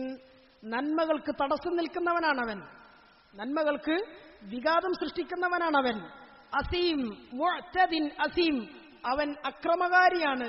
അസീം, വൻപാപിയാണ്. ജീവിതത്തിൽ പാപങ്ങൾ മാത്രം ചെയ്ത് ശീലമുള്ള ആളാണ്. വീണ്ടും അല്ലാഹു പറഞ്ഞു, ഉതുല്ലിം ബഅദ ദാലിക സനീം, അവൻ ധിക്കാരിയാണ്, അഹങ്കാരിയാണ്. എല്ലാത്തിനു ശേഷം അവനെ വിമർശിക്കുന്ന കൂട്ടത്തിൽ അവസാനം അല്ലാഹു പറഞ്ഞു, ബഅദ ദാലിക്, ഇതിനൊക്കെ പുറമെ സനീം, അവൻ ജാരസന്തതിയും കൂടിയാണ്. ജാരസന്തതി എന്ന് പറഞ്ഞാൽ എന്താ? വാപ്പാക്ക് പറക്കാത്തവൻ, അഡ്രസ് ഇല്ലാത്തവൻ, വാലും തുമ്പില്ലാത്തവൻ. നമുക്ക് കാണാൻ കഴിയും, ഈ ആയത്തുകൾ എടുത്ത് പരിശോധിച്ചാൽ വലീദിന്റെ ജീവിതത്തിലെ 9 ഗുണങ്ങളാണ് അല്ലാഹു പറഞ്ഞത്. എത്രണ്ണം? 9 ഗുണങ്ങൾ അല്ലാഹു പറഞ്ഞു. 9 എണ്ണം. നല്ല ഗുണങ്ങളല്ലേ ഇപ്പൊ പറഞ്ഞത് അല്ലേ? വലീദിനെ സംബന്ധിച്ചിട്ട് അല്ലാഹു പറഞ്ഞു 9 കാര്യങ്ങൾ. 8ഉം വലീദിന് തിരിഞ്ഞു. 8 കാര്യങ്ങളും വലീദിന് മനസ്സിലായി. ഓരോ ആയത്തിറങ്ങിയപ്പോ ശരിയാണ്. വലാ തുതി കുല്ല ഹല്ലാഫിൻ, അമിതമായി സത്യം ചെയ്യുന്നവൻ, ശരിയാണ്, എന്റെ ജീവിതത്തിലുണ്ട്. മഹീൻ, നിന്യനും നീചനുമാണ്, ശരിയാണ്, അതും അതിനുള്ള യോഗ്യത എനിക്കുണ്ട്. ഹമ്മാസിൻ, കുത്തുവാക്ക് പറയുന്നവനാണ്, അതും എന്റെ ജീവിതത്തിന്റെ ശീലാണ്. മഷാഇൻ ബിനമീം, ജനങ്ങളുടെ ഏഷണിയും പരദൂഷണൊക്കെ പറഞ്ഞു നടക്കുന്ന സ്വഭാവം, അതും എന്നിലുണ്ട്. മന്നാഇൽ ലിൽ ഖൈർ, ഒരു നന്മക്കും കൂട്ടു നിൽക്കൂല, ഉള്ള നന്മകൾക്കൊക്കെ തടസ്സം നിൽക്കും, അതിന്റെ ജീവിതത്തിന്റെ പതിവാണ്. മുഅ്തദിൻ, അക്രമം ചെയ്യുന്നവനാണ്, അതിന്റെ ജീവിതത്തിന്റെ ശീലാണ്. അസീം, വൻപാപങ്ങൾ മാത്രം ചെയ്ത് ശീലമുള്ള ആളാണ്, അതിന്റെ ജീവിതത്തിലുണ്ട്. ഉതുല്ലിൻ, ഏറ്റവും അവസാനം അല്ലാഹു പറഞ്ഞു അഹങ്കാരിയാണെന്ന് പറഞ്ഞു, അത് എമ്പാടിന്റെ ജീവിതത്തിലുണ്ട്. ഈ 8 കാര്യങ്ങളും വലീദിന് ഒരു സംശയം ഉണ്ടായില്ല. ഖുർആൻ പറഞ്ഞപ്പോ സഹാബാക്കള് എങ്ങനെയാണോ വിശ്വസിച്ചത് അതുപോലെ തന്നെ അവന്റെ ഉള്ളിലും വിശ്വാസം വന്നു. ഈ 8 കാര്യങ്ങളും എന്നെ പറ്റിയിട്ട് തന്നെ പറഞ്ഞത്. നാട്ടുകാർക്ക് മുഴുവൻ മനസ്സിലായി എന്ന് പറഞ്ഞാൽ, ഖുർആനിൽ അതുവരെ വിശ്വസിക്കാത്ത ആളുകൾക്കരെ മനസ്സിലായി എന്ത്, ഇത് വലീദിനെ പറ്റി തന്നെ പറഞ്ഞത്. ഏകദേശം വലീദാണ് ഇപ്പൊ ഈ പറഞ്ഞ ഈ സിഫത്തുകൾക്കൊക്കെ അർഹതയുള്ള ഒരാള്. പക്ഷേ 9ാമത്തെ കാര്യം, 9ാമത് പറഞ്ഞൊരു കാര്യമുണ്ട്. സനീം, ജാരസന്തതിയാണ്, വാപ്പാക്ക് പറക്കാത്തവനാണ് എന്ന് പറഞ്ഞ കാര്യം. അത് കേട്ടപ്പോ വലീദിനിളകി. വലീദ് പറഞ്ഞു, ഇത് മാത്രം അംഗീകരിക്കാൻ കഴിയില്ല. കാരണം നമ്മളൊക്കെ ചരിത്രത്തിൽ വലീദ് ഇബ്നു, എന്താ വാപ്പാന്റെ പേര്? നിങ്ങൾ ഇത്രയും നേരം പറഞ്ഞില്ലേ? വലീദ് ഇബ്നു മുഗീറയാണ്. മുഗീറയുടെ മകൻ വലീദ് എന്നാണ്. മുഗീറ എന്ന് പറയുന്നത് എന്ന് പറഞ്ഞാൽ വലീദിന്റെ വാപ്പ ഒരു കാലത്ത് ഖുറൈശികളുടെ കൂട്ടത്തിലെ ഏറ്റവും വലിയ സമ്പന്നനാണ്, പ്രമാണിയാണ്, നാട്ടുരാജാവിനെ പോലെ ആ ഖുറൈശികൾക്കിടയിൽ വിലസി നടന്ന ആളാണ്. പേരും പെരുമയും പ്രശസ്തിയൊക്കെ ഉള്ള, എല്ലാവരും ബഹുമാനിക്കുന്ന, അനുസരിക്കുന്ന, ആദരിക്കുന്ന ഒരു വ്യക്തിയാണ് ആര്? മുഗീറ. അതുകൊണ്ട് വാപ്പാക്ക് കിട്ടിയ ബഹുമാനം ഈ മകനും കിട്ടിയാണ് ജീവിതത്തിൽ. മകന്റെ കയ്യിലുണ്ടതിന് അത്യാവശ്യം സമ്പത്തും അധികാരവും ഇൽമും, അത്യാവശ്യം ഇൽമും സാഹിത്യമൊക്കെ പഠിച്ചാലാണ് ആര്? വലീദ്. ഇതുവരെ നാട്ടുകാർ മുഴുവൻ പറഞ്ഞിരുന്നത് വലീദ് ഇബ്നു മുഗീറ എന്നാ, മുഗീറന്റെ മകൻ വലീദ് എന്നാണ്. പക്ഷേ ഇതിന് വിരുദ്ധമായി പരിശുദ്ധ ഖുർആനിൽ ആയത്ത് എന്ത്? ഇവൻ ജാരസന്തതിയാണ് എന്ന് പറഞ്ഞാൽ വാപ്പ ആരാണെന്ന് ഇതുവരെ വ്യക്തതയില്ല എന്ന് പറഞ്ഞു. അപ്പൊ പിന്നെ ഇതുവരെ വിളിച്ച വിളി എന്തായി? തെറ്റില്ലേ? മുഗീറന്റെ മകൻ വലീദ് എന്ന് പറയുന്നതിന് ഇവിടെ പ്രസക്തി ഉണ്ടോ? ഇല്ലല്ലോ. ഈ മകനും കിട്ടിയാണ് ജീവിതത്തിൽ. മകന്റെ കയ്യിലുണ്ടതിന് അത്യാവശ്യം സമ്പത്തും അധികാരവും ഇൽമും, അത്യാവശ്യം ഇൽമും സാഹിത്യമൊക്കെ പഠിച്ചാലാണ് ആര്? വലീദ്. ഇതുവരെ നാട്ടുകാർ മുഴുവൻ പറഞ്ഞിരുന്നത് വലീദ് ഇബ്നു മുഗീറ എന്നാ, മുഗീറന്റെ മകൻ വലീദ് എന്നാണ്. പക്ഷേ ഇതിന് വിരുദ്ധമായി പരിശുദ്ധ ഖുർആനിൽ ആയത്ത് എന്ത്? ഇവൻ ജാരസന്തതിയാണ് എന്ന് പറഞ്ഞാൽ വാപ്പ ആരാണെന്ന് ഇതുവരെ വ്യക്തതയില്ല എന്ന് പറഞ്ഞു. അപ്പൊ പിന്നെ ഇതുവരെ വിളിച്ച വിളി എന്തായി? തെറ്റില്ലേ? മുഗീറന്റെ മകൻ വലീദ് എന്ന് പറയുന്നതിന് ഇവിടെ പ്രസക്തി ഉണ്ടോ? ഇല്ലല്ലോ. വലീദിന് ദേഷ്യം ഇരച്ചു കയറി. അരിശം കൊണ്ടിട്ട് കിതാബുകളിൽ നമുക്ക് കാണാൻ കഴിയും, ഉറയിൽ നിന്ന് വാളൂരിട്ട് ഓടി വീട്ടിലേക്ക്. ഉറയിൽ നിന്ന് വാളൂരി ഓടാണ് വീട്ടിലേക്ക്. വാപ്പ ജീവിച്ചിരിപ്പില്ല, അതുകൊണ്ട് വാപ്പാണ്ട് ചോദിക്കാൻ വയ്യല്ലോ. വാപ്പ പോക്ക് പോയിട്ടുണ്ട്, പക്ഷെ ഉമ്മ ജീവിച്ചിരിപ്പുണ്ട്. ഓടുന്നത് എവിടേക്കാണ്? വീട്ടിലേക്കാണ്. ഉറയിൽ നിന്ന് വാളൂരി പിടിച്ചുകൊണ്ട് വീട്ടിന്റെ വാതിൽ ചവിട്ടിപ്പൊളിച്ചിട്ട് അകത്തേക്ക് കയറി ഉമ്മയുടെ കഴുത്തിൽ വാള് വെച്ചിട്ട് ഇങ്ങനെ ഉമ്മയെ ഭീഷണിപ്പെടുത്തിക്കൊണ്ട് പറഞ്ഞു. ചോദിച്ചു അത്രേ, ദാ ഖുർആനിൽ ഇങ്ങനൊരു ആയത്തിറങ്ങിയിട്ടുണ്ട്, ഞാൻ ജാരസന്തതിയാണെന്ന്, എനിക്കിപ്പോ സത്യം അറിയണം, സത്യം പറഞ്ഞിട്ടില്ലെങ്കിൽ നിങ്ങളുടെ കഴുത്ത് ഞാൻ എടുക്കും. സ്വന്തം ഉമ്മാന്റെ കഴുത്തിൽ കത്തി വെച്ചിട്ടാണ് അല്ലെങ്കിൽ വാള് വെച്ചിട്ടാണ് ഈ ധിക്കാരത്തിന്റെ വർത്തമാനം പറയുന്നത്. അതുവരെ നാട്ടുകാരുടെ മുമ്പിൽ പ്രിയങ്കരനും സ്ഥാനവും മാനൊക്കെ ഉള്ള ആളായി ജീവിച്ച ഒരു മനുഷ്യൻ അയാൾ നിന്ദ്യനാകാൻ പോവാൻ ഉമ്മയുടെ കഴുത്തിൽ വാള് വെച്ചിട്ട് ചോദിച്ചു അത്രേ, എന്റെ വാപ്പ ആരാണ് എന്ന് പറഞ്ഞാൽ എനിക്ക് ജന്മം നൽകിയതിന്റെ പിന്നിൽ കാരണക്കാരൻ ആരാണെന്ന് എനിക്ക് ഇപ്പൊ അറിയണം. സത്യം പറഞ്ഞിട്ടില്ലെങ്കിൽ നിങ്ങളുടെ കഴുത്ത് ഞാൻ എടുക്കും. ഉമ്മാന്റെ സ്വന്തം മാതാവിന്റെ കഴുത്തിലാ കത്തി വെക്കുന്നത്. ഉമ്മ പറഞ്ഞു, സത്യം പറഞ്ഞു. മകനെ പേടിച്ചിട്ട്, ജീവനെ പേടിയുള്ളതുകൊണ്ട് ഉമ്മ സത്യം പറഞ്ഞു. മോനെ, നിന്റെ വാപ്പ മുഗീറ എന്ന് പറയുന്ന മനുഷ്യൻ എല്ലാം ഉണ്ടായിരുന്നെങ്കിലും അയാൾ ഒരു ആണല്ലായിരുന്നു. എന്താ പറഞ്ഞേ? അയാള് ആണല്ല എന്ന് പറഞ്ഞാൽ എന്താ സംഗതി മനസ്സിലായില്ലേ? എന്ന് പറഞ്ഞാൽ ഒരു കുട്ടിയെ ജനിപ്പിക്കാനും അല്ലെങ്കിൽ ഒരു സന്താന സൗഭാഗ്യം കിട്ടാനും മാത്രമുള്ള ആണത്വം അയാളുടെ ശരീരത്തിന് ഇല്ലായിരുന്നു. അനീൻ എന്നാണ് ആ കിതാബുകളിൽ നമുക്ക് കാണാൻ കഴിയുന്നത്. എന്ന് പറഞ്ഞാൽ ഒരു ദാമ്പത്യ ജീവിതം നയിക്കാനും ഒരു ഭർത്താവായി നടക്കാനെന്നുള്ള യോഗ്യത അയാൾക്കില്ല. എന്ന് പറഞ്ഞാൽ കുട്ടികളുണ്ടാവില്ല. അങ്ങനെയാണ് അയാളുടെ ബലഹീനത, ശരീരപ്രകൃതി. അല്ലേ? പ്രായമായി, വാപ്പാക്ക് പ്രായമായപ്പോ സ്വാഭാവികമായിട്ടും പേടിയായി. കാരണം സമ്പത്ത് ഒരുപാടുണ്ട്.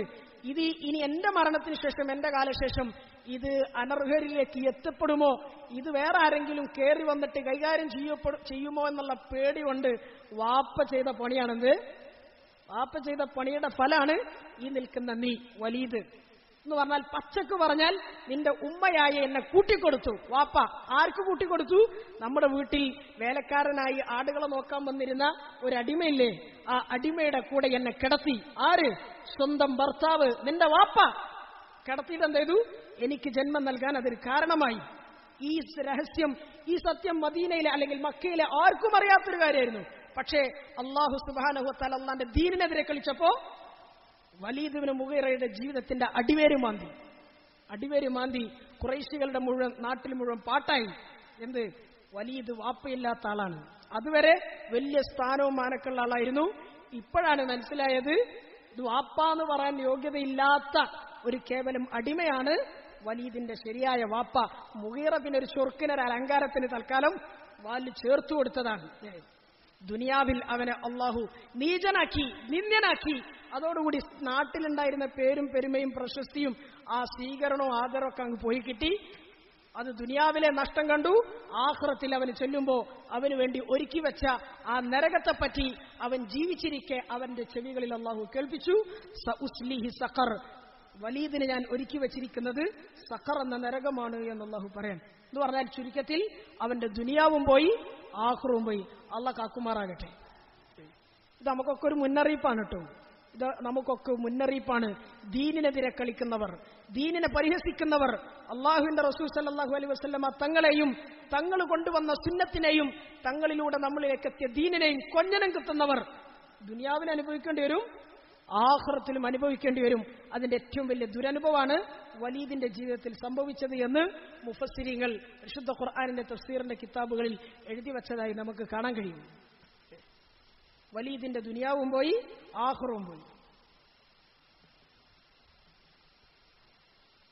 അതുകൊണ്ട് ഈ വലീദിനെ പോലത്തെ ഖുറൈശികളുടെ നേതാക്കന്മാരായ ആളുകൾക്കുള്ള ഒരു താക്കീതായിരുന്നു ഈ സൂറത്തുൽ കാഫിറൂൻ. ഖുൽ യാ അയ്യുഹൽ കാഫിറൂൻ, അല്ലയോ കാഫിരീങ്ങളെ, നിഷേധികളെ. വേറൊരു സ്ഥലത്ത് വിളിച്ചെന്താണ്? അയ്യുഹൽ ജാഹിലൂൻ, വിഡ്ഢികളെ, വിവരമില്ലാത്തവരെ, പൊട്ടന്മാരെ എന്നൊക്കെയാണ് അല്ലാഹു വിളിച്ചത്. അതുകൊണ്ട് ഈ സൂറത്ത് വളരെ പ്രധാനപ്പെട്ട ഒന്നാണ്. വളരെ പ്രധാനപ്പെട്ടെന്ന് പറഞ്ഞാൽ അത്തഫ്രീഖു ബൈനൽ ഇസ്ലാമി വഗൈരി, ഇസ്ലാമിനെയും ഇസ്ലാം അല്ലാത്തതിനെയും വേർതിരിക്കുന്ന സൂറത്താണിത്. ഈമാനിനെയും കുഫ്റിനെയും തമ്മിൽ വേർതിരിക്കുന്ന സൂറത്താണിത്. തൗഹീദിനെയും ഷിർക്കിനെയും തമ്മിൽ വേർതിരിക്കുന്ന സൂറത്താണിത്. അതുകൊണ്ട് ഇത് നമ്മുടെ ജീവിതത്തിന്റെ അടിത്തറയാണ്.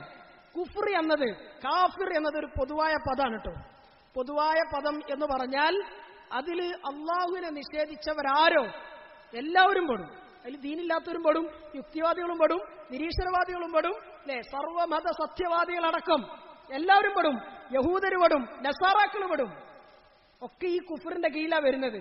കാരണം ഒക്കെ അള്ളാഹു കൊണ്ടുവന്ന സത്യത്തെ നിരാകരിച്ചവരും നിഷേധിച്ചവരും തള്ളിക്കളഞ്ഞവരും വ്യാജമാക്കിയവരുമാണ്. അതുകൊണ്ട് കുഫ്ർ എന്ന വാക്ക് ഒരു പൊതുവായ വാക്കാണ്. അതുകൊണ്ട് കുഫ്ർ എന്ന് പറഞ്ഞാൽ അതിൽ പലതുണ്ട്. കുഫ്റിന്റെ ഇപ്പുറത്താണ് കിടക്കുന്നത് ഇസ്ലാം. അതുകൊണ്ട് ഇസ്ലാമിൽ നിന്ന് വ്യതിചലിച്ചാൽ പിന്നെ എത്തുന്നത് നമ്മൾ പല പേരിട്ട് വിളിച്ചാലും അത് കുഫ്റിന്റെ ആ മൈതാനത്തേക്കാണ്. അല്ലാഹു നമ്മളെ കാക്കുമാറാകട്ടെ. കുഫ്റുമായിട്ട് ജീവിച്ചാൽ, കുഫ്റിലായിട്ട് മരിച്ചാൽ, കുഫ്റിലായിട്ട് അള്ളാഹുവിന്റെ അടുക്കിലേക്ക് ചെന്നാൽ നമ്മുടെ ആഖിറം കഷ്ടം തന്നെ. നമ്മൾ ആഖിറം ഏറ്റവും വലിയ പരാജയത്തിന്റെ പടുകുഴിയിലേക്കായിരിക്കും നമ്മളെ കൊണ്ടെത്തിക്കുക. അതുകൊണ്ട് പേടിക്കേണ്ട വിഷയമാണ്. ഈമാനിന്റെ കാര്യത്തിൽ, ഇസ്ലാമിന്റെ കാര്യത്തിൽ പടച്ചോനെ ഞാൻ ഈ നിലയിൽ ഈമാനിന്റെ അഡ്രസ്സിൽ ജീവിക്കുന്നുണ്ട്, എന്റെ ജീവിതത്തിൽ ഞാൻ ശരിയായ മുഅ്മിനും മുസ്ലിമായിട്ടാണോ ജീവിക്കുന്നത് എന്ന ചിന്ത അല്ലെങ്കിൽ ആ പരിശോധന നമുക്കൊക്കെ വേണം. അതുകൊണ്ട് മുസ്ലിം, കാഫിർ, കാഫിർ എന്ന് പറഞ്ഞാൽ എല്ലാവരെയും അല്ലാഹു പെടുത്തിയിട്ടുണ്ട്. ലഖദ് കഫറല്ലദീന ഖാലൂ, അല്ലാഹു പറയാൻ, ലഖദ് കഫറല്ലദീന ഖാലൂ ഇന്നല്ലാഹ ഹുവൽ മസീഹ് ഇബ്നു മറിയം. ഈസാ അലൈഹിസ്സലാത്തു വസ്സലാം അള്ളാഹുവിന്റെ മകനാണ് എന്ന് പറഞ്ഞ വിഭാഗം ആളുകൾ അവർ കാഫിര്യങ്ങളായി പോയിരിക്കുന്നു. അവരെ കുറിച്ച് നമ്മൾ എന്താ പറയാ? ക്രിസ്ത്യാനികൾ, നസാറാക്കൾ എന്നാ പറയാ.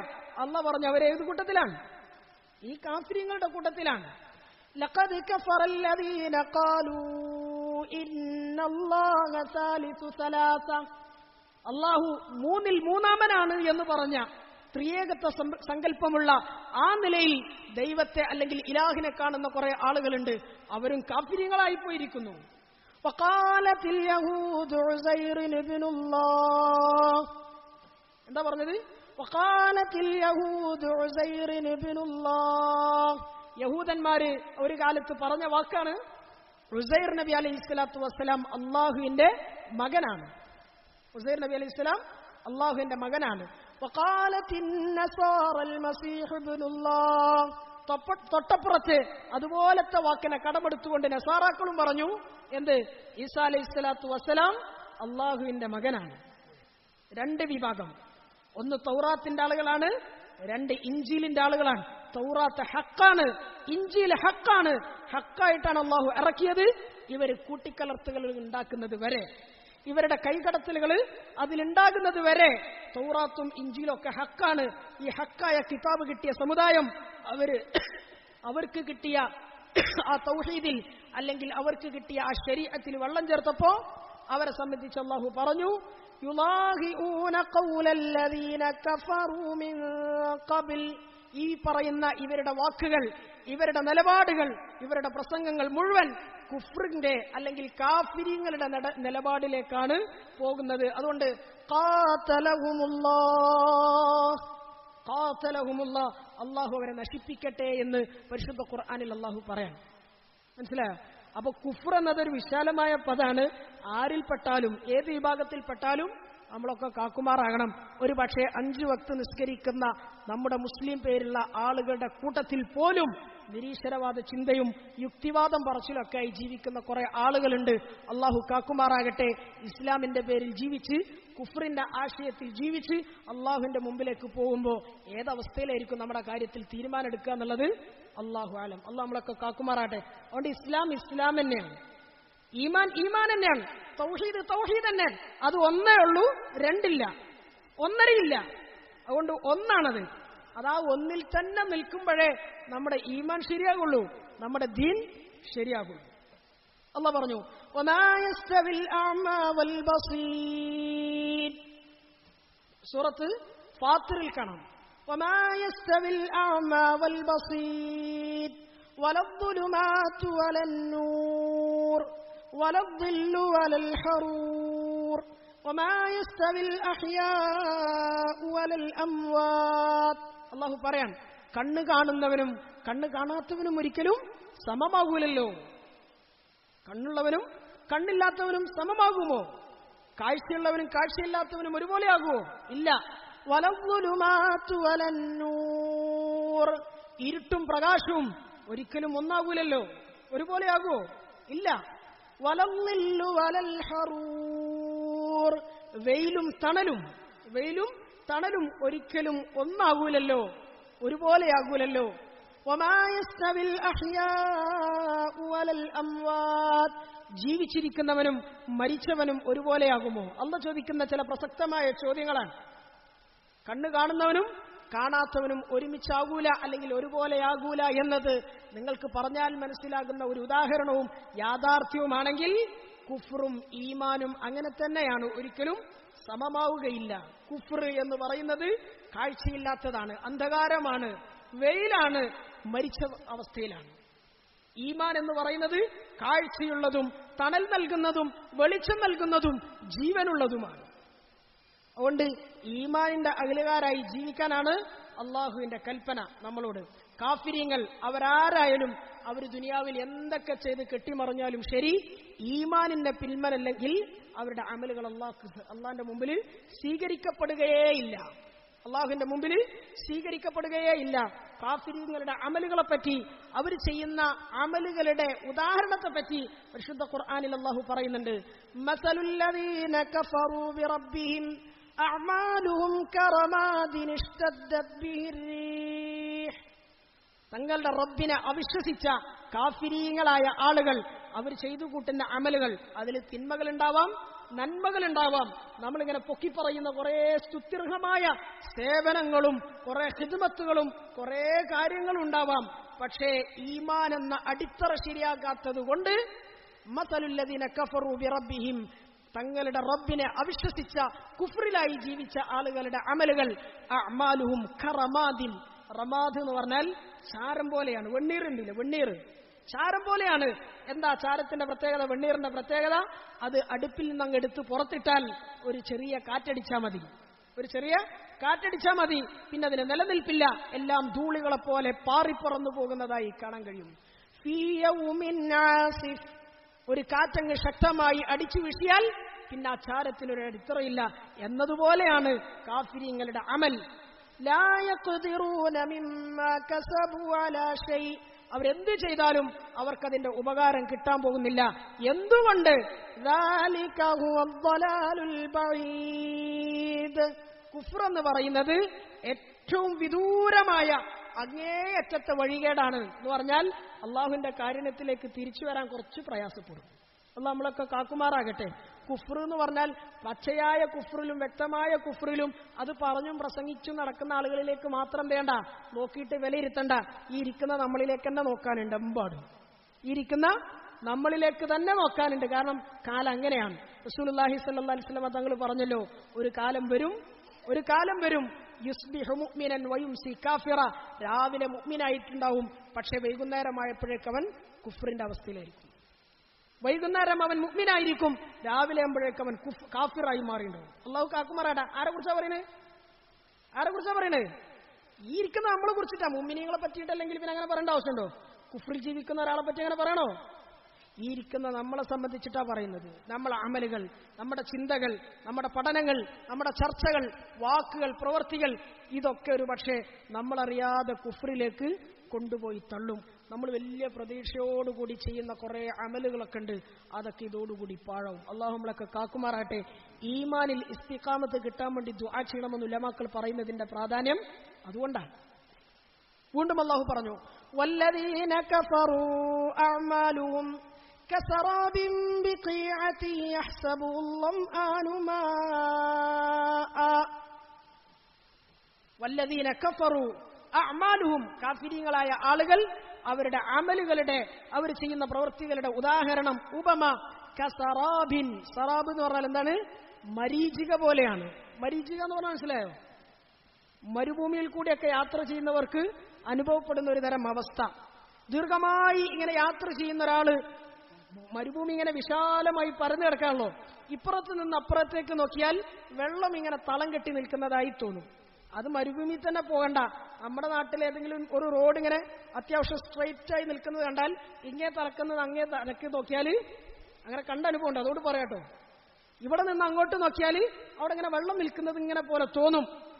കസറാബിൻ, അതുപോലെയാണ് അവരുടെ അമലുകൾ. ദാഹിച്ചു വലഞ്ഞൊരു മനുഷ്യൻ ദാഹത്തിന്റെ കാഠിന്യം കൊണ്ട് വെള്ളം കിട്ടുമോ എന്ന് അന്വേഷിച്ച് നടക്കുമ്പോ അങ്ങകലെ മരീചിക പോലെ വെള്ളം തളം കെട്ടി നിൽക്കുന്നതായി അവന് തോന്നുമ്പോ അവന് ധൃതി പിടിച്ചോടുകയാണ്. അവൻ അങ്ങോട്ട് എത്തുമ്പോഴേക്ക് അവിടെ നിന്ന് കണ്ട വെള്ളം പിന്നെ അവിടെ ഇല്ലാത്ത അവസ്ഥ.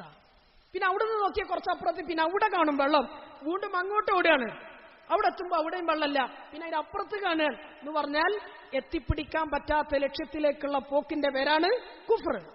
ഒരിക്കലും ഒരു ലക്ഷ്യത്തിലേക്കും കുഫ്ർ എത്തൂല. അല്ലാഹു നമ്മളൊക്കെ കാക്കുമാറാകട്ടെ. ഹത്താ ഇദാ ജാഅഹു ലം യജിദുഹു ഷൈഅ. അല്ലാഹു പറഞ്ഞു വവജദല്ലാഹ ഇൻദഹു ഫവഫാഹു ഹിസാബ. എല്ലാത്തിന്റെയും ഓട്ടങ്ങൾക്ക് ശേഷം എന്ന് പറഞ്ഞാൽ വെള്ളം തേടിയുള്ള അവന്റെ അലച്ചിലുകൾക്ക് ശേഷം ഒന്നും കിട്ടൂല എന്ന് തോന്നി തുടങ്ങുന്നിടത്ത് മനുഷ്യന്റെ ഹൃദയത്തിന്റെ ഉള്ളിൽ നിന്ന് ഒരു ഉൾവിളി വരും. അവൻ ആരായാലും പറയും. അല്ല ഇല്ലാന്ന് അത്രയും കാലം പ്രസംഗിച്ചവനായാലും ജീവിതം വഴിമുട്ടുമ്പോ ഒരു വഴിയും ഇനി മുന്നിലില്ല, ഇനി രക്ഷപ്പെടാൻ ഒരു പഴുതുമില്ല എന്ന് കാണുമ്പോ അവസാനം അവന്റെ ഹൃദയത്തിന്റെ ഉള്ളിൽ നിന്ന് വരുന്ന ഒരു വിളിയുടെ പേരാണ് അല്ലാഹ്. എല്ലാം കഴിഞ്ഞ് അവസാനം മുട്ടുമ്പോ പ്രയാസപ്പെടുമ്പോ അല്ലാ എന്ന ഓർമ്മ വരും. ഫവഫാഹു ഹിസാബ. പക്ഷെ അപ്പോഴേക്ക് അവന്റെ ഹിസാബിന്റെ സമയമൊക്കെ ആയിട്ടുണ്ടാവും. ആ സമയത്ത് വിളിച്ചിട്ട് കാര്യമുണ്ടാവും. മരണത്തിന്റെ സമയത്ത് ജീവിതം തീരുന്ന നേരത്ത് അള്ളാഹുവിനെ കുറിച്ച് ബോധമുണ്ടായി അള്ളാഹുവിനെ വിളിച്ചാൽ ആ വിളി പ്രയോജനം ചെയ്യൂലെന്ന് ഫിർഔനിന്റെ ജീവിതത്തിലൂടെ അള്ളാഹു നമുക്ക് പഠിപ്പിച്ചതിന്റെ അനുഭവങ്ങൾ നമ്മൾ മുമ്പ് പറഞ്ഞിട്ടുണ്ട് അല്ലേ. ഫിർഔൻ വെള്ളത്തിൽ മുങ്ങിച്ചാകുന്ന നേരത്താണ് അള്ളാഹിനെ വിളിച്ചത് അല്ലേ. അള്ളാഹിനെ വിളിച്ചിട്ടും പറഞ്ഞു ലാ ഇലാഹ ഇല്ലല്ലദീ എന്നാ പറഞ്ഞു. എന്ന് പറഞ്ഞാൽ ചെങ്കടലിന്റെ ഓളപ്പരപ്പിലേക്ക് അവൻ ആഴ്ന്നിറങ്ങുമ്പോ മുങ്ങിച്ചാകുന്ന നേരത്ത് രക്ഷപ്പെടാൻ വേണ്ടി മറുകരയിൽ ഇങ്ങോട്ട് നോക്കി നിൽക്കുന്ന മൂസ അലൈഹി സ്വലാത്തു വസ്സലാമിനെ നോക്കി ബനു ഇസ്രായേലരായ സാധുക്കളെ നോക്കിയിട്ട് ഫിർഔൻ പറഞ്ഞ ചില വാക്കുകളുണ്ട്. മൂസ, നിന്റെ റബ്ബിനോട് എന്നെ രക്ഷപ്പെടുത്താൻ പറ. നീ ഇത്രയും കാലം വിളിച്ച ഏകനായ ആരാധ്യനായ മറ്റാരും കൂട്ടിനില്ലാത്ത അള്ളാഹുവിനെ അംഗീകരിക്കാനും അനുസരിക്കാനും മുസ്ലിമീങ്ങളായ നിങ്ങളുടെ കൂട്ടത്തിൽ പെടാനും ഞാനിപ്പോ ആഗ്രഹിക്കുന്നു മൂസ, ഞാനിപ്പോ ആലോചിക്കുന്നു മൂസ, ഞാൻ തീരുമാനം പറയാണ്, നിന്റെ റബ്ബിനോട് എന്നെ ഒന്ന് രക്ഷപ്പെടുത്താൻ പറ. എല്ലാം തീരുന്ന നേരത്താണ് അള്ളാഹ് ആരായിരുന്നു എന്ന ബോധം ഇതെല്ലാവർക്കും വരും. ഏത് നിരീശ്വരവാദിയായാലും ഏത് യുക്തിവാദിയായാലും മരണത്തിന്റെ ഭയാനകരമായ അവസ്ഥ, അതിന്റെ ആ ഭീകരമായ ഹാലാത്തുകൾ അള്ളാഹു നമുക്ക് കാണിച്ചു തരാത്തതുകൊണ്ടാണ്. അല്ലെങ്കിൽ ഓരോ മരണവും നമ്മളെ ആഖിറത്തിലേക്ക് എത്തിക്കും. ഓരോ മരണത്തിലും അള്ളാഹുവിനെ നമ്മൾ മനസ്സിലാക്കും. അതുകൊണ്ട് അള്ളാഹുവിനെ നിഷേധിച്ചു കഴിയുന്ന ആളുകൾ, അള്ളാഹുവിന്റെ കാര്യത്തിൽ സംശയമുള്ള ആളുകൾ മരിക്കുന്ന സമയത്ത് അവർക്ക് ഉറപ്പ് വരുന്ന ഒരു ഘട്ടം വരാനുണ്ട്. ഫിർഔനിന് വന്നിട്ടുണ്ടെങ്കിൽ പിന്നെന്താ ഇത്തിരിക്കണ്ണികളായ നമുക്ക് വരൂലേ? അന റബ്ബുക്കുമുൽ അഅല, ഞാനാണ് ഏറ്റവും ഉന്നതനായ റബ്ബ് എന്ന് പറഞ്ഞ് അഹങ്കാരം പറഞ്ഞവനാണ്. നമ്മളാരും നമ്മൾ റബ്ബാണെന്ന് പറയണ്ടോ? ഇല്ലല്ലോ.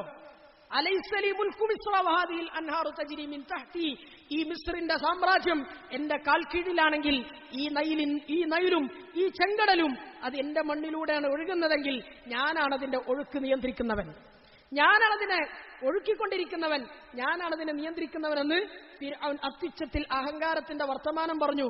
ഫിർഔനിനോളം വർത്തമാനമൊന്നും നമ്മളെ നാട്ടിലുള്ള യുക്തിവാദികളും നിഷേധികളൊന്നും പറഞ്ഞിട്ടില്ലല്ലോ. എന്നിട്ടും ഫിർഔനെ ഹക്ക് ബോധ്യപ്പെട്ടിട്ടുണ്ടെങ്കിൽ അത്രത്തോളൊന്നും പറയാത്ത നമുക്ക് എന്തായാലും ഫിർഔനിന് ബോധ്യപ്പെട്ടതിനേക്കാൾ കൂടുതൽ ഒരു പക്ഷേ ബോധ്യപ്പെട്ടേക്കാം. ഫിർഔൻ വിളിച്ചതുപോലെ മരണത്തിന്റെ സമയത്ത് അല്ലാ എന്ന് വിളിച്ചേക്കാം. പക്ഷെ മാലം യുഗർഗിർ, തൊണ്ടക്കുഴലിൽ നിന്ന് മൗത്തിന്റെ ആ കണ്ടനാടി വിട്ടുമാറുന്ന സമയത്ത്, അല്ലെങ്കിൽ ശരീരത്തിൽ നിന്ന് റൂഹ് വിട്ടൊഴിയുന്ന നേരത്ത് അല്ലാ എന്ന വിളിക്ക് അള്ളാഹു ഉത്തരം നൽകൂല. അള്ളാഹ് നമ്മളൊക്കെ കാക്കുമാറാകട്ടെ.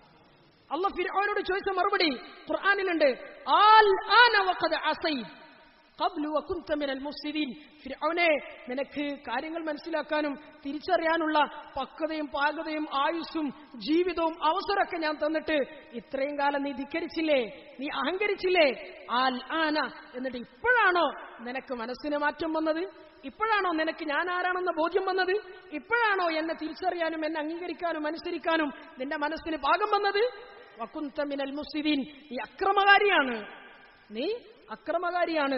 അതുകൊണ്ട് ഫല്യൗമ നുനജ്ജീക ബിബദനിക ലിതകൂന ലിമൻ ഖൽഫക ആയ. അല്ലാഹ് അന്നത് പറഞ്ഞു, ഇന്ന് നമ്മളത് നേർക്കണ്ണുകളോടുകൂടി നേർക്കാഴ്ചയിൽ കാണാണ്. ഫിർഔനിന്റെ ജഡം നീട്ടിയിട്ട് കടത്തിയിട്ടുണ്ട്. അത് ഒരു ഡെമ്മിയായി ഒരു ടൂറിസം വകുപ്പിന് പൈസ ഉണ്ടാക്കാൻ വേണ്ടിയിട്ട് അള്ളാഹു ഒരുക്കി വെച്ച സാധനമല്ല. പിന്നെ ഈ ഇരിക്കുന്ന നമുക്ക് ഓരോരുത്തർക്കും വലിയ പാടാണ്. അള്ളാഹു ആരാണെന്ന് ബോധ്യപ്പെടുന്ന ഒരു സമയം ജീവിതത്തിൽ എന്തായാലും വരും. ആ വരുന്ന സമയത്തിന്റെ മുമ്പാണ് അള്ളാഹുവിനെ തിരിച്ചറിയേണ്ടത് എന്ന ഏറ്റവും വലിയ പാഠം ഫിർഔനിന്റെ ജഡത്തിലേക്ക് നോക്കിയാൽ മനസ്സിലാവും. അതിന് ഞാൻ അവിടെ തന്നെ പോയി മനസ്സിലാക്കണമെന്നില്ല, നമ്മളെ കയ്യിലും ഫോണിലൊക്കെ ഉണ്ടല്ലോ.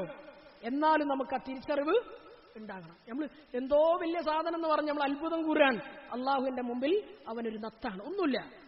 അവന്റെ സകല സാമ്രാജ്യങ്ങളെയും അള്ളാഹു നൈലിലിട്ട് മുക്കിക്കൊന്നതാണ്. എല്ലാം അള്ളാഹു തച്ചുടച്ചു കളഞ്ഞു. പക്ഷേ ആ അവസാന സമയത്തുണ്ടായ തിരിച്ചറിവിന് അള്ളാഹുവിന്റെ മുമ്പിൽ ഒരു പ്രയോജനം ഉണ്ടായില്ല. അവന് ഫിർഔനിന് കിട്ടിയില്ലെങ്കിൽ പിന്നെ നമുക്ക് കിട്ടുമോ?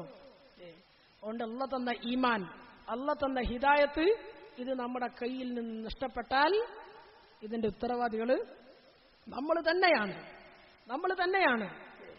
ഇന്നല്ലദീന കഫറു സവാഉൻ അലൈഹിം അഅൻദർതഹും അം ലം തുൻദിറുഹും ലാ യുഅ്മിനൂൻ. ഇന്ന് സൂറത്തുൽ ബഖറയുടെ 5 ആയത്ത് നമ്മൾ ഓതി വെച്ചല്ലോ, ഖത്മിന്റെ തുടക്കം. അതിനുശേഷം വരുന്ന തൊട്ടപ്പുറത്തുള്ള ആയത്താണ് ഇന്നല്ലദീന കഫറു, തീർച്ചയായും കാഫിരീങ്ങളായ ആളുകൾ, സവാഉൻ അലൈഹിം അഅൻദർതഹും അം ലം തുൻദിറുഹും ലാ യുഅ്മിനൂൻ. അല്ലാഹു പറയാൻ, നബിയെ നിങ്ങൾ അവരെ എത്ര ഉപദേശിച്ചിട്ടും കാര്യമില്ലട്ടോ. നിങ്ങൾ ഉപദേശിച്ചാലും ഉപദേശിച്ചില്ലെങ്കിലും ഒക്കെ കണക്കാണ്. കുഫ്റിന്റെ ആശയം ഉള്ളിലുറപ്പിച്ചിട്ട് ഞാനിതിൽ നിന്ന് പുറത്തു ചാടൂല എന്ന ആ ഒരു മനസ്സോടുകൂടി കാര്യങ്ങളെ സമീപിച്ചാൽ കുഫ്റിന് രക്ഷപ്പെടാൻ കഴിയില്ല. ഒരു പക്ഷേ കുഫ്ർ എന്താണെന്ന് മനസ്സിലാകാതെ കുഫ്റിൽപ്പെട്ട ആളുകളുണ്ടാവും. ഒരു വേന്തവും സത്യത്തിലേക്ക് എത്തും. പക്ഷേ കുഫ്റാണെന്ന് അറിഞ്ഞിട്ടും അതിൽ ഷടിച്ചു നിൽക്കുന്നവർ, പിടിച്ചു നിൽക്കുന്നവർ, ഞാനിത് വിട്ടങ്ങ് വരൂല, എന്റെ മുമ്പിൽ നിങ്ങൾ എത്ര ഹക്ക് ബോധ്യപ്പെടുത്തിയിട്ടും കാര്യമില്ല, ഞാൻ വിട്ടുവരൂല എന്ന് പറയുന്ന ആ നിലപാടുള്ള കുറെ ആളുകളുണ്ട്. സവാഉൻ അലൈഹിം അഅൻദർതഹും അം ലം തുൻദിറുഹും, അവർക്ക് നിങ്ങൾ മുന്നറിയിപ്പ് നൽകിയാലും ഇല്ലെങ്കിലും ഒക്കെ സമമാണ്. ലാ യുഅ്മിനൂൻ, അവർ വിശ്വസിക്കൂല നബിയെ. എന്തുകൊണ്ട് ഖതമല്ലാഹു അലാ ഖുലൂബിഹിം വഅലാ സംഇഹിം വഅലാ അബ്സാരിഹിം ഗിശാവ വലഹും അദാബുൻ അദീം. എന്താ അവർക്ക് സത്യം മനസ്സിലാക്കാൻ കഴിയാത്തത്? അവരുടെ ഈ ഷടിച്ച ദുഷിപ്പുള്ള മനസ്സിന്റെ കട്ടി കാരണം, അതിന്റെ കറുപ്പ് കാരണം, അതിന്റെ കാഠിന്യം കാരണം ഖതമല്ലാഹു അലാ ഖുലൂബിഹിം, അവരുടെ ഹൃദയങ്ങൾക്ക് അല്ലാഹു സീല് വെച്ചു. വഅലാ സംഇഹിം വഅലാ അബ്സാരിഹിം, അവരുടെ കാഴ്ചകൾക്ക് അല്ലാഹു മൂടിയിട്ടു, അവരുടെ കാതുകൾക്ക് അല്ലാഹു അടപ്പിട്ടു. ഇനി അവർ ഒന്നും കാണൂല, അല്ലെങ്കിൽ ഒന്നും കേൾക്കൂല. അവർക്ക് ചിന്തിക്കേണ്ടതൊന്നും ചിന്തിക്കാനുള്ള പക്വത ഇനി ഉണ്ടാവൂല. വലഹും അദാബുൻ അദീം, അവർക്ക് വേണ്ടി കാത്തിരിക്കുന്നത് വേദനാജനകമായ ഭയാനകരമായ ശിക്ഷയാണ് എന്ന് അല്ലാഹു പറയാം. وَلَقَدْ ذَرَأْنَا لِجَهَنَّمَ كَثِيرًا مِنَ الْجِنِّ وَالْإِنسِ. അല്ലാഹു പറയാൻ, മനുഷ്യരിൽ നിന്ന് കുറെ ആളുകളുണ്ട്, ജിന്നുകളിൽ നിന്നും കുറെ ആളുകളുണ്ട്. അവരുടെ ജീവിതവും പോക്കും, അവരുടെ ജീവിതത്തിന്റെ അമലുകളൊക്കെ അവരെ കൊണ്ടെത്തിക്കുന്ന എവിടേക്കാണ്? നരകത്തിലേക്കാണ്. നരകത്തിന്റെ സൃഷ്ടിപ്പുകളും നരകത്തിന്റെ വിറുകൊള്ളികളുമാണവർ. എന്താണ് അവരുടെ പ്രത്യേകത? ലഹും ഖുലൂബുൻ ലാ യഫ്ഖഹൂന ബിഹാ, അവർക്കല്ലാഹു ഹൃദയങ്ങളെ കൊടുത്തിട്ടുണ്ട്. പക്ഷേ ഹൃദയങ്ങൾ കൊണ്ട് ചിന്തിക്കാൻ പറഞ്ഞതൊന്നും ചിന്തിക്കാത്ത ആളുകൾ, ചിന്തിക്കേണ്ട വഴിക്ക് ചിന്തയെ കൊണ്ടുപോകാത്ത ആളുകൾ, ചിന്തിക്കരുതെന്ന് പറഞ്ഞിട്ടുള്ള കാര്യങ്ങളിലേക്ക് മാത്രം ഇങ്ങനെ ആലോചനയുമായി, ചിന്തയുമായി ഇങ്ങനെ ഒരു നിയന്ത്രണവും ഇല്ലാതെ സഞ്ചരിക്കുന്ന കുറെ ആളുകളുണ്ട്. ചിന്തകൾക്കൊക്കെ നമ്മൾ വിരാമിടണം. ഇന്ന് ചിന്തകൾക്കാണ് കൂടുതൽ പ്രസക്തി, അല്ലേ? അതുകൊണ്ടാണല്ലോ ചിന്തകന്മാര്, യുക്തിവാദികൾ, അല്ലേ? ഒരു യുക്തി ഇല്ലാത്ത വാദമാണ് യുക്തിവാദി എന്ന് പറയുന്നത്. മനസ്സിലായോ? അല്പം യുക്തി ഉണ്ടെങ്കിൽ ഈ പറഞ്ഞ വാക്കൊന്നും പറയില്ല. ഞാന് തുറന്നു പറയാണ്, യുക്തിവാദികളായി നമ്മുടെ നാട്ടിൽ പലപ്പോഴും പലരിൽ നിന്നൊക്കെ നമ്മൾ കേട്ട് ശീലിക്കുന്ന ആള്, കൂട്ടത്തിൽ പ്രധാനപ്പെട്ട ഒരാൾ മരിച്ചപ്പോൾ അതിന്റെ അനുസ്മരണ സമ്മേളനത്തിൽ പറഞ്ഞൊരു വാക്ക് നിങ്ങൾ ശ്രദ്ധിച്ചിട്ടുണ്ടോന്നറിയില്ല. കൂട്ടത്തിൽ മരിച്ച യുക്തിവാദവും നിരീശ്വരവാദവും ഒക്കെയാണ് അവരുടെ ജീവിതത്തിന്റെ മുഖമുദ്ര എന്നുള്ളത് പലപ്പോഴും അവർ തെളിയിച്ച ആളുകളാണ്. അവരിൽ നിന്നൊരാൾ മരിച്ചപ്പോ ആ മരിച്ച ആളുകളുടെ ഓർമ്മയ്ക്ക് വേണ്ടി ഒരു അനുസ്മരണ സമ്മേളനം നടത്തിയപ്പോ മൈക്കിന്റെ മുമ്പിൽ നിന്നിട്ട് വാക്കുകൾ ഇടറിപ്പോ പറഞ്ഞ വാക്കുണ്ട്, ചില കാര്യങ്ങൾ അത് നമ്മൾ ശ്രദ്ധിച്ചോന്നറിയില്ല.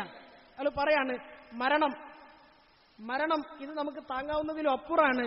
എന്നിട്ട് അങ്ങനെ അതിനെ വിശദീകരിച്ചുകൊണ്ട് അവസാനം പറഞ്ഞ് ചില കാര്യങ്ങളൊന്നും നമ്മുടെ കയ്യിലല്ലല്ലോ എന്ന് പറഞ്ഞു. എന്താ പറഞ്ഞേ? ചില കാര്യങ്ങളൊന്നും നമ്മളെ ഇതുവരെ ബുദ്ധി കൊണ്ടല്ല ഒതുക്കിയ ആൾക്കാരാണ്. ബുദ്ധി കൊണ്ടും ചിന്ത കൊണ്ടും എല്ലാം ഒതുക്കിയെന്ന് ആ നിലയിൽ വിശ്വസിക്കുകയും ആ നിലയിൽ പറഞ്ഞു പറക്കുകയും ചെയ്ത ആളുകൾ അവസാനം ഒരു മരണം അതിനെ തടുക്കാൻ കഴിയാത്ത അവസ്ഥ വന്നപ്പോ അറിഞ്ഞാണോ അറിയാതെയാണോ പറഞ്ഞെന്നറിയില്ല, പക്ഷെ പറഞ്ഞ കാര്യം ശ്രദ്ധിക്കണം, ചില കാര്യങ്ങളൊന്നും നമ്മുടെ കയ്യിൽ നിൽക്കുന്നതല്ലല്ലോ എന്ന് പറഞ്ഞാൽ നമ്മുടെ കയ്യിൽ നിൽക്കാത്ത കുറെ കാര്യങ്ങൾ നിയന്ത്രിക്കുന്ന ഒരു ശക്തി ഇതിന്റെ അപ്പുറത്തുണ്ട് എന്ന് അയാൾ പറയാതെ പറഞ്ഞു, സമ്മതിക്കാതെ സമ്മതിച്ചു എന്ന് വേണം മനസ്സിലായി. നമ്മളെ കയ്യിലില്ലെങ്കിൽ പിന്നെ ആരുടെ കയ്യിലാണ്? ആരുടെ കയ്യിലാണ്? അതാ നിലയിൽ ആലോചിച്ചാൽ മതി. ഇത്രേ ഉള്ളൂ യുക്തിവാദം എന്നൊക്കെ പറയുന്നത്. ഒരു യുക്തി ഇല്ലാത്ത വാദത്തിന്റെ പേരാണ് യുക്തിവാദം. അത് നമ്മളെ ചെറുപ്പക്കാരെ നല്ലോണം കാർന്ന് തിന്നുണ്ട്. അതുകൊണ്ട് ആ വിഷയം ഗൗരവമാണ്, ആ വിഷയം വലിയ ഗൗരവമാണ്. ഇതിന്റെ വിത്താണ് നമ്മുടെ നാട്ടിലെ മയക്കുമരുന്നുകളും ഇങ്ങനത്തെ പല പ്രശ്നങ്ങളും കേസുകളൊക്കെ. അള്ളി ആഖിറുമില്ല, ദീനുമില്ല, ബോധമില്ല, പിന്നെ ഓനെന്തും ചെയ്തൂടെ? ഓനെ എങ്ങനെ ജീവിച്ചൂടെ? എന്തും ഉപയോഗിച്ചൂടെ? അള്ളാഹിനെ കുറിച്ച് ബോധം ഉണ്ടാവണം, ദീനിനെ കുറിച്ച് ബോധം ഉണ്ടാകണം, ആഖിറത്തെ കുറിച്ച് പേടിയുണ്ടാകും. എങ്കിൽ അവന്റെ ജീവിതത്തിൽ ഹറാമുകൾ വരൂല, എങ്കിൽ ഇങ്ങനത്തെ പ്രശ്നങ്ങൾ നമ്മുടെ നാട്ടുകളിൽ നടക്കൂല. ലഹും ഖുലൂബുൻ ലാ യഫ്ഖഹൂന ബിഹാ, അവർക്ക് ഹൃദയങ്ങളുണ്ട് പക്ഷെ ചിന്തിക്കാൻ പാടില്ലാത്തതാണ് അവർ ചിന്തിച്ചത്. വലഹും അഅ്യുനുൻ ലാ യുബ്സിറൂന ബിഹാ, അവർക്ക് കണ്ണും കാഴ്ചയൊക്കെ പടച്ചോൻ കൊടുത്തിട്ടുണ്ട് പക്ഷെ കാണാൻ പറഞ്ഞതല്ല ഇത്രയും കാലം അവർ കണ്ടത്. വലഹും ആദാനുൻ ലാ യസ്മഊന ബിഹാ, അവർക്ക് ചെവികളുണ്ട് പക്ഷെ കേൾക്കേണ്ടതൊന്നും ഇതുവരെ അവർ കേട്ടിട്ടില്ല. കേൾക്കാൻ പറഞ്ഞതൊന്നും ചെവി കൊടുത്ത് കേൾക്കാൻ അവർ മനസ്സ് കാണിച്ചിട്ടില്ല. എന്നിട്ട് അള്ളാഹു അവരെ കുറിച്ച് എന്താ പറഞ്ഞത്? അവർക്ക് നല്ലൊരു ഉപമ, ഒരു ഉദാഹരണം, ഒരു ചേർത്ത് ഒരു ഓമനപ്പേരിട്ടു. ഉലായിക കൽ അൻആം, അവരാരാണ്? ഇങ്ങനെ ലക്കും ലഗാനും നിയന്ത്രണമില്ലാതെ നടക്കുന്ന നാൽക്കാലികളുണ്ടല്ലോ, കാലികൾ, അതന്നെ അവരുടെ ജീവിതം. എന്നിട്ട് അള്ളാഹ് പറയാൻ ബൽഹും മലൽ, എന്തിനാ നാൽക്കാലികളെ പറയണത്? അല്ലേ, എന്തിനാ ഇറ്റങ്ങളോട് ചേർത്ത് പറഞ്ഞ് ഇറ്റങ്ങളുടെ മഹത്വം കളയുന്നത്? മൃഗങ്ങൾക്ക് വകതിരിവല്ലോ കൊടുത്തുകണോ? വേർതിരിച്ച് കാര്യങ്ങൾ മനസ്സിലാക്കാനുള്ള ബുദ്ധി കൊടുത്തോ? കാഴ്ചയും കേൾവിയൊക്കെ കൊടുത്തുകണം, പക്ഷേ ചിന്തിച്ച് മനസ്സിലാക്കാനുള്ള പക്വത ആർക്കില്ല? ഈ പറഞ്ഞ നാൽക്കാലികൾക്കില്ല. പക്ഷെ ഈ പറഞ്ഞ സാധനം ആർക്കുണ്ട്? ഈ ഇരുകാലികൾക്കുണ്ട്. ആർക്കുണ്ട്? ഈ ഇരുകാലികൾക്കുണ്ട്. എന്നിട്ട് അള്ളാഹ് പറയാം ബൽഹും അലൽ, അല്ല ഇതിനേക്കാളൊക്കെ മോശാണ് അവർ, ഉലൈക ഗാഫിലൂൻ, അവർ എത്ര വലിയ അശ്രദ്ധയിലാണ് ജീവിക്കുന്നത്. അള്ളാഹ് നമ്മളൊക്കെ കാക്കുമാറാകട്ടെ. നമ്മളെയും നമ്മുടെ കുടുംബത്തെയും നമ്മുടെ നാടിനെയും നാട്ടുകാരെയും എല്ലാവരെയും അള്ളാഹു കാക്കട്ടെ. സർവ്വവിധ ഫിത്നകളിൽ നിന്ന്, സർവ്വവിധ വലാലത്തുകളിൽ നിന്ന്, സർവ്വവിധ ഹറാമിയത്തുകളിൽ നിന്ന് അള്ളാഹു നമ്മളൊക്കെ കാക്കുമാറാകട്ടെ. ഈമാൻ ഏറ്റവും പ്രധാനപ്പെട്ട ഒരു ഏറ്റവും വലിയ ഘടകമാണ്. അതെങ്ങാനും കയ്യിൽ നിന്ന് നഷ്ടപ്പെട്ടാൽ പിന്നെ ദുനിയാവ് പോയിട്ടോ ആഖിറവും പോയി. ആരും നമ്മളെ കൈപിടിക്കാണ്ടാവില്ല, ആരും നമ്മളെ പിന്താങ്ങാണ്ടാവില്ല. ഇന്ന് ദുനിയാവിൽ കുറെ ആൾക്കാരുണ്ടാവും സിന്ദാബാദ് വിളിക്കാനും നമ്മളെ കൈപിടിക്കാനും നമ്മൾ പറയുന്ന ഓരോ പ്രസംഗത്തിനും വാക്കുകൾക്കും കൈയടിക്കാൻ ഇന്നാളുണ്ടാവും. പക്ഷേ ഈ ശബ്ദമിടറുന്ന ഒരു നേരം വരാനുണ്ട്, റൂഹ് പിരിയുന്ന സമയം. ഈ പറഞ്ഞ മൂടുതാങ്ങികൾ ആരും വരൂല, ഈ പറഞ്ഞ ആരും നമ്മളെ കൂട്ടത്തിലുണ്ടാവില്ല. ഒറ്റക്കാണ് മരിക്കേണ്ടത്, ഒറ്റക്കാണ് ബർസഖിൽ കിടക്കേണ്ടത്, ഒറ്റക്കാണ് അല്ലാഹുവിനെ കണ്ടുമുട്ടേണ്ടത്, ഒറ്റക്കേ ഉണ്ടാവൂ. ആരെങ്കിലും ഉണ്ടാകുന്നു നമ്മൾ ധരിച്ചാൽ അത് ഏറ്റവും വലിയ വിഡ്ഢിത്താണ്, അത് ധാരണയാണ്. അതുകൊണ്ട് ഒറ്റക്കാകുന്ന ലോകത്തേക്ക് ഏറ്റവും ആവശ്യം നമുക്ക് നമ്മുടെ ഈമാനും ആദർശവും ദീനും അള്ളാഹുവിന്റെ തൃപ്തിയാണ്. അതുകൊണ്ട് ദുനിയാവിന്റെ ആളുകൾക്ക് വേണ്ടി ദുനിയാവിന്റെ ഭൗതികമായ ലക്ഷ്യങ്ങളും സ്വപ്നങ്ങളും മുന്നിൽ കണ്ടിട്ട് ദീനിനെ വിട്ടെറിഞ്ഞു പോകുന്നവരുണ്ടെങ്കിൽ, അല്ലെങ്കിൽ വിട്ടെറിയാനുള്ള മനസ്സ് നമ്മുടെ ഉള്ളിലുണ്ടെങ്കിൽ, അത് ഇന്നത്തോടുകൂടി നിർത്തിയിട്ടില്ലെങ്കിൽ വലിയ അപകടത്തിലേക്കാണ് നമ്മൾ പോകുന്നത്. പ്രത്യേകിച്ച് ദീനില്ലായ്മ കൂടിക്കൊണ്ടേയിരിക്കുകയാണ്. അത് ഏറ്റവും വലിയ ഇസ്ലാമിന്റെ ഒരു ഫത്ഹിലേക്കാണ് പോകുന്നതെങ്കിലും അവനവന്റെ കാര്യം നോക്കിയാൽ വലിയ അപകടങ്ങളാണ് സംഭവിച്ചുകൊണ്ടിരിക്കുന്നത്. നബി തങ്ങൾ സല്ലല്ലാഹു അലൈഹി വസല്ലം പറഞ്ഞ ആ കാലം, രാവിലെ മുഅ്മിനാണെങ്കിൽ വൈകുന്നേരം അവൻ കുഫ്റിലാണ്, വൈകുന്നേരം ഈമാനിലാണെങ്കിൽ രാവിലെ ആകുമ്പോഴേക്ക് അവൻ കുഫ്റിലേക്ക് മാറുകയാണ്. ഹദീസിൽ കാണാൻ കഴിയും, തുച്ഛമായ ദുനിയാവിന്റെ ആഗ്രഹങ്ങളും ആശകളും സ്വപ്നങ്ങളും നേട്ടങ്ങളും കിട്ടാൻ വേണ്ടി ഓനവന്റെ ദീനിനെ വിറ്റുകളയും, ഓനോന്റെ ദീനിനെ വിറ്റുകളയും. ഇതിന്റെ ഭയാനകരമായ അവസ്ഥകൾ നമ്മുടെ നാട്ടിലൊക്കെ നമ്മൾ കണ്ടുകൊണ്ടിരിക്കുകയാണ്. അള്ളാഹു നമ്മളൊക്കെ കാക്കുമാറാകട്ടെ. അതുകൊണ്ട് സൂറത്തുൽ കാഫിറൂൻ എന്ന് പറയുന്നത് ഉലായിൽ കാഫിറൂൻ, അല്ലയോ കാഫിരീങ്ങളെ എന്ന് ഓതി വിട്ടിട്ട് ഓർക്ക് നേരെ പ്രസംഗിക്കാൻ മാത്രമല്ല, പിന്നെ അത് ആർക്ക് നേരെയാണ്? ഈ ഇരിക്കുന്ന നമ്മൾ ഓരോരുത്തർക്കും നേരെയാണ് ഈ സൂറത്തിന്റെ ഓരോ ആയത്തുകളും വിരൽ ചൂണ്ടുന്നത്. അതുകൊണ്ട് ഇത് ദുനിയാവിൽ അവർ അനുഭവിക്കുന്ന അവസ്ഥകളാണെങ്കിൽ കുഫറിന്റെ ആളുകൾ ഇനി നാളെ ആഖിറത്തിലേക്ക് എത്തുമ്പോൾ, അവർ മരിക്കുന്ന നേരത്ത് നാളെ പടച്ചവന്റെ മുമ്പിൽ എത്തിക്കുമ്പോൾ അവർ കുടുങ്ങുന്ന ആ ഭയാനകരമായ അവസ്ഥകളെ പറ്റി പരിശുദ്ധ ഖുർആനിൽ ഇനിയും ഒരുപാട് ആയത്തുകൾ ഏറ്റവും വിശാലമായ നിലയിൽ അള്ളാഹു നമുക്ക് പറഞ്ഞു മനസ്സിലാക്കി തരുന്നുണ്ട്. അതിനെ സംബന്ധിച്ചിട്ട് ഇൻഷാ അല്ലാഹ് നമുക്ക് അടുത്ത ആഴ്ച പറയാം. അള്ളാഹു സുബ്ഹാനഹു തആല കാര്യങ്ങൾ നല്ല നിലയിൽ മനസ്സിലാക്കാനും അള്ളാഹുവിനെ ശരിയായ നിലയിൽ തിരിച്ചറിയാനും ശരിയായ ഈമാനിലും ഇസ്ലാമിലും തൗഹീദിലും ഉറച്ചു നിൽക്കാനും നമുക്കൊക്കെ തൗഫീഖ് നൽകി അനുഗ്രഹിക്കുമാറാകട്ടെ. വആഖിറു ദഅവാന അനിൽ ഹംദുലില്ലാഹി റബ്ബിൽ ആലമീൻ.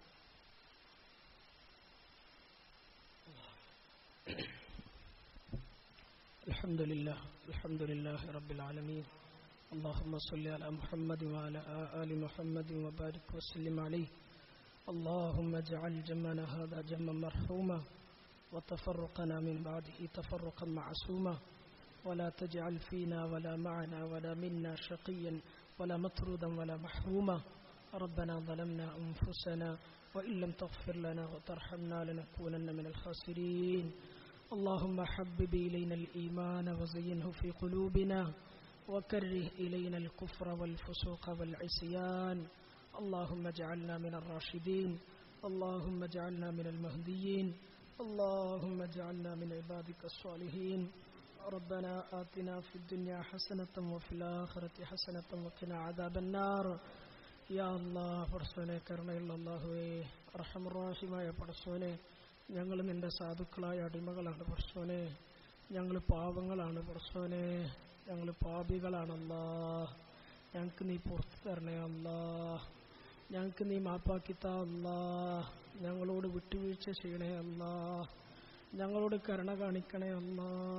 ഞങ്ങളോട് സ്നേഹം കാണിക്കണേ അല്ലാ. നിന്റെ റഹ്മത്തിലേക്ക് ഞങ്ങളെ നീ ചേർത്തി പിടിക്കണേ അല്ലാ. നീ ഞങ്ങളെ ഒഴിവാക്കിയാൽ ഞങ്ങളെ സ്വീകരിക്കാൻ ഞങ്ങൾക്ക് വേറൊരു ഇലാഹില്ല പടച്ചോനെ. അല്ലാഹു ഞങ്ങളെ നീ ഖബൂലാക്കണേ പടച്ചോനെ. ഞങ്ങളെ നീ സ്വീകരിക്കണേ അല്ലാ. നിന്റെ റഹ്മത്തിനെ ഞങ്ങൾ ചോദിക്കുന്നു പടച്ചോനെ. അല്ലാനുള്ള അർഹതയും യോഗ്യതയൊന്നും ഞങ്ങൾക്കില്ല പടച്ചോനെ. പക്ഷെ നിന്റെ കരുണ അതിവിശാലമാണല്ലോ. ഞങ്ങൾക്ക് നിന്റെ കരുണ തന്ന് അനുഗ്രഹിക്കണേ അല്ലാ. ഞങ്ങളെ നീ അനുഗ്രഹിക്കണേ അല്ലാ.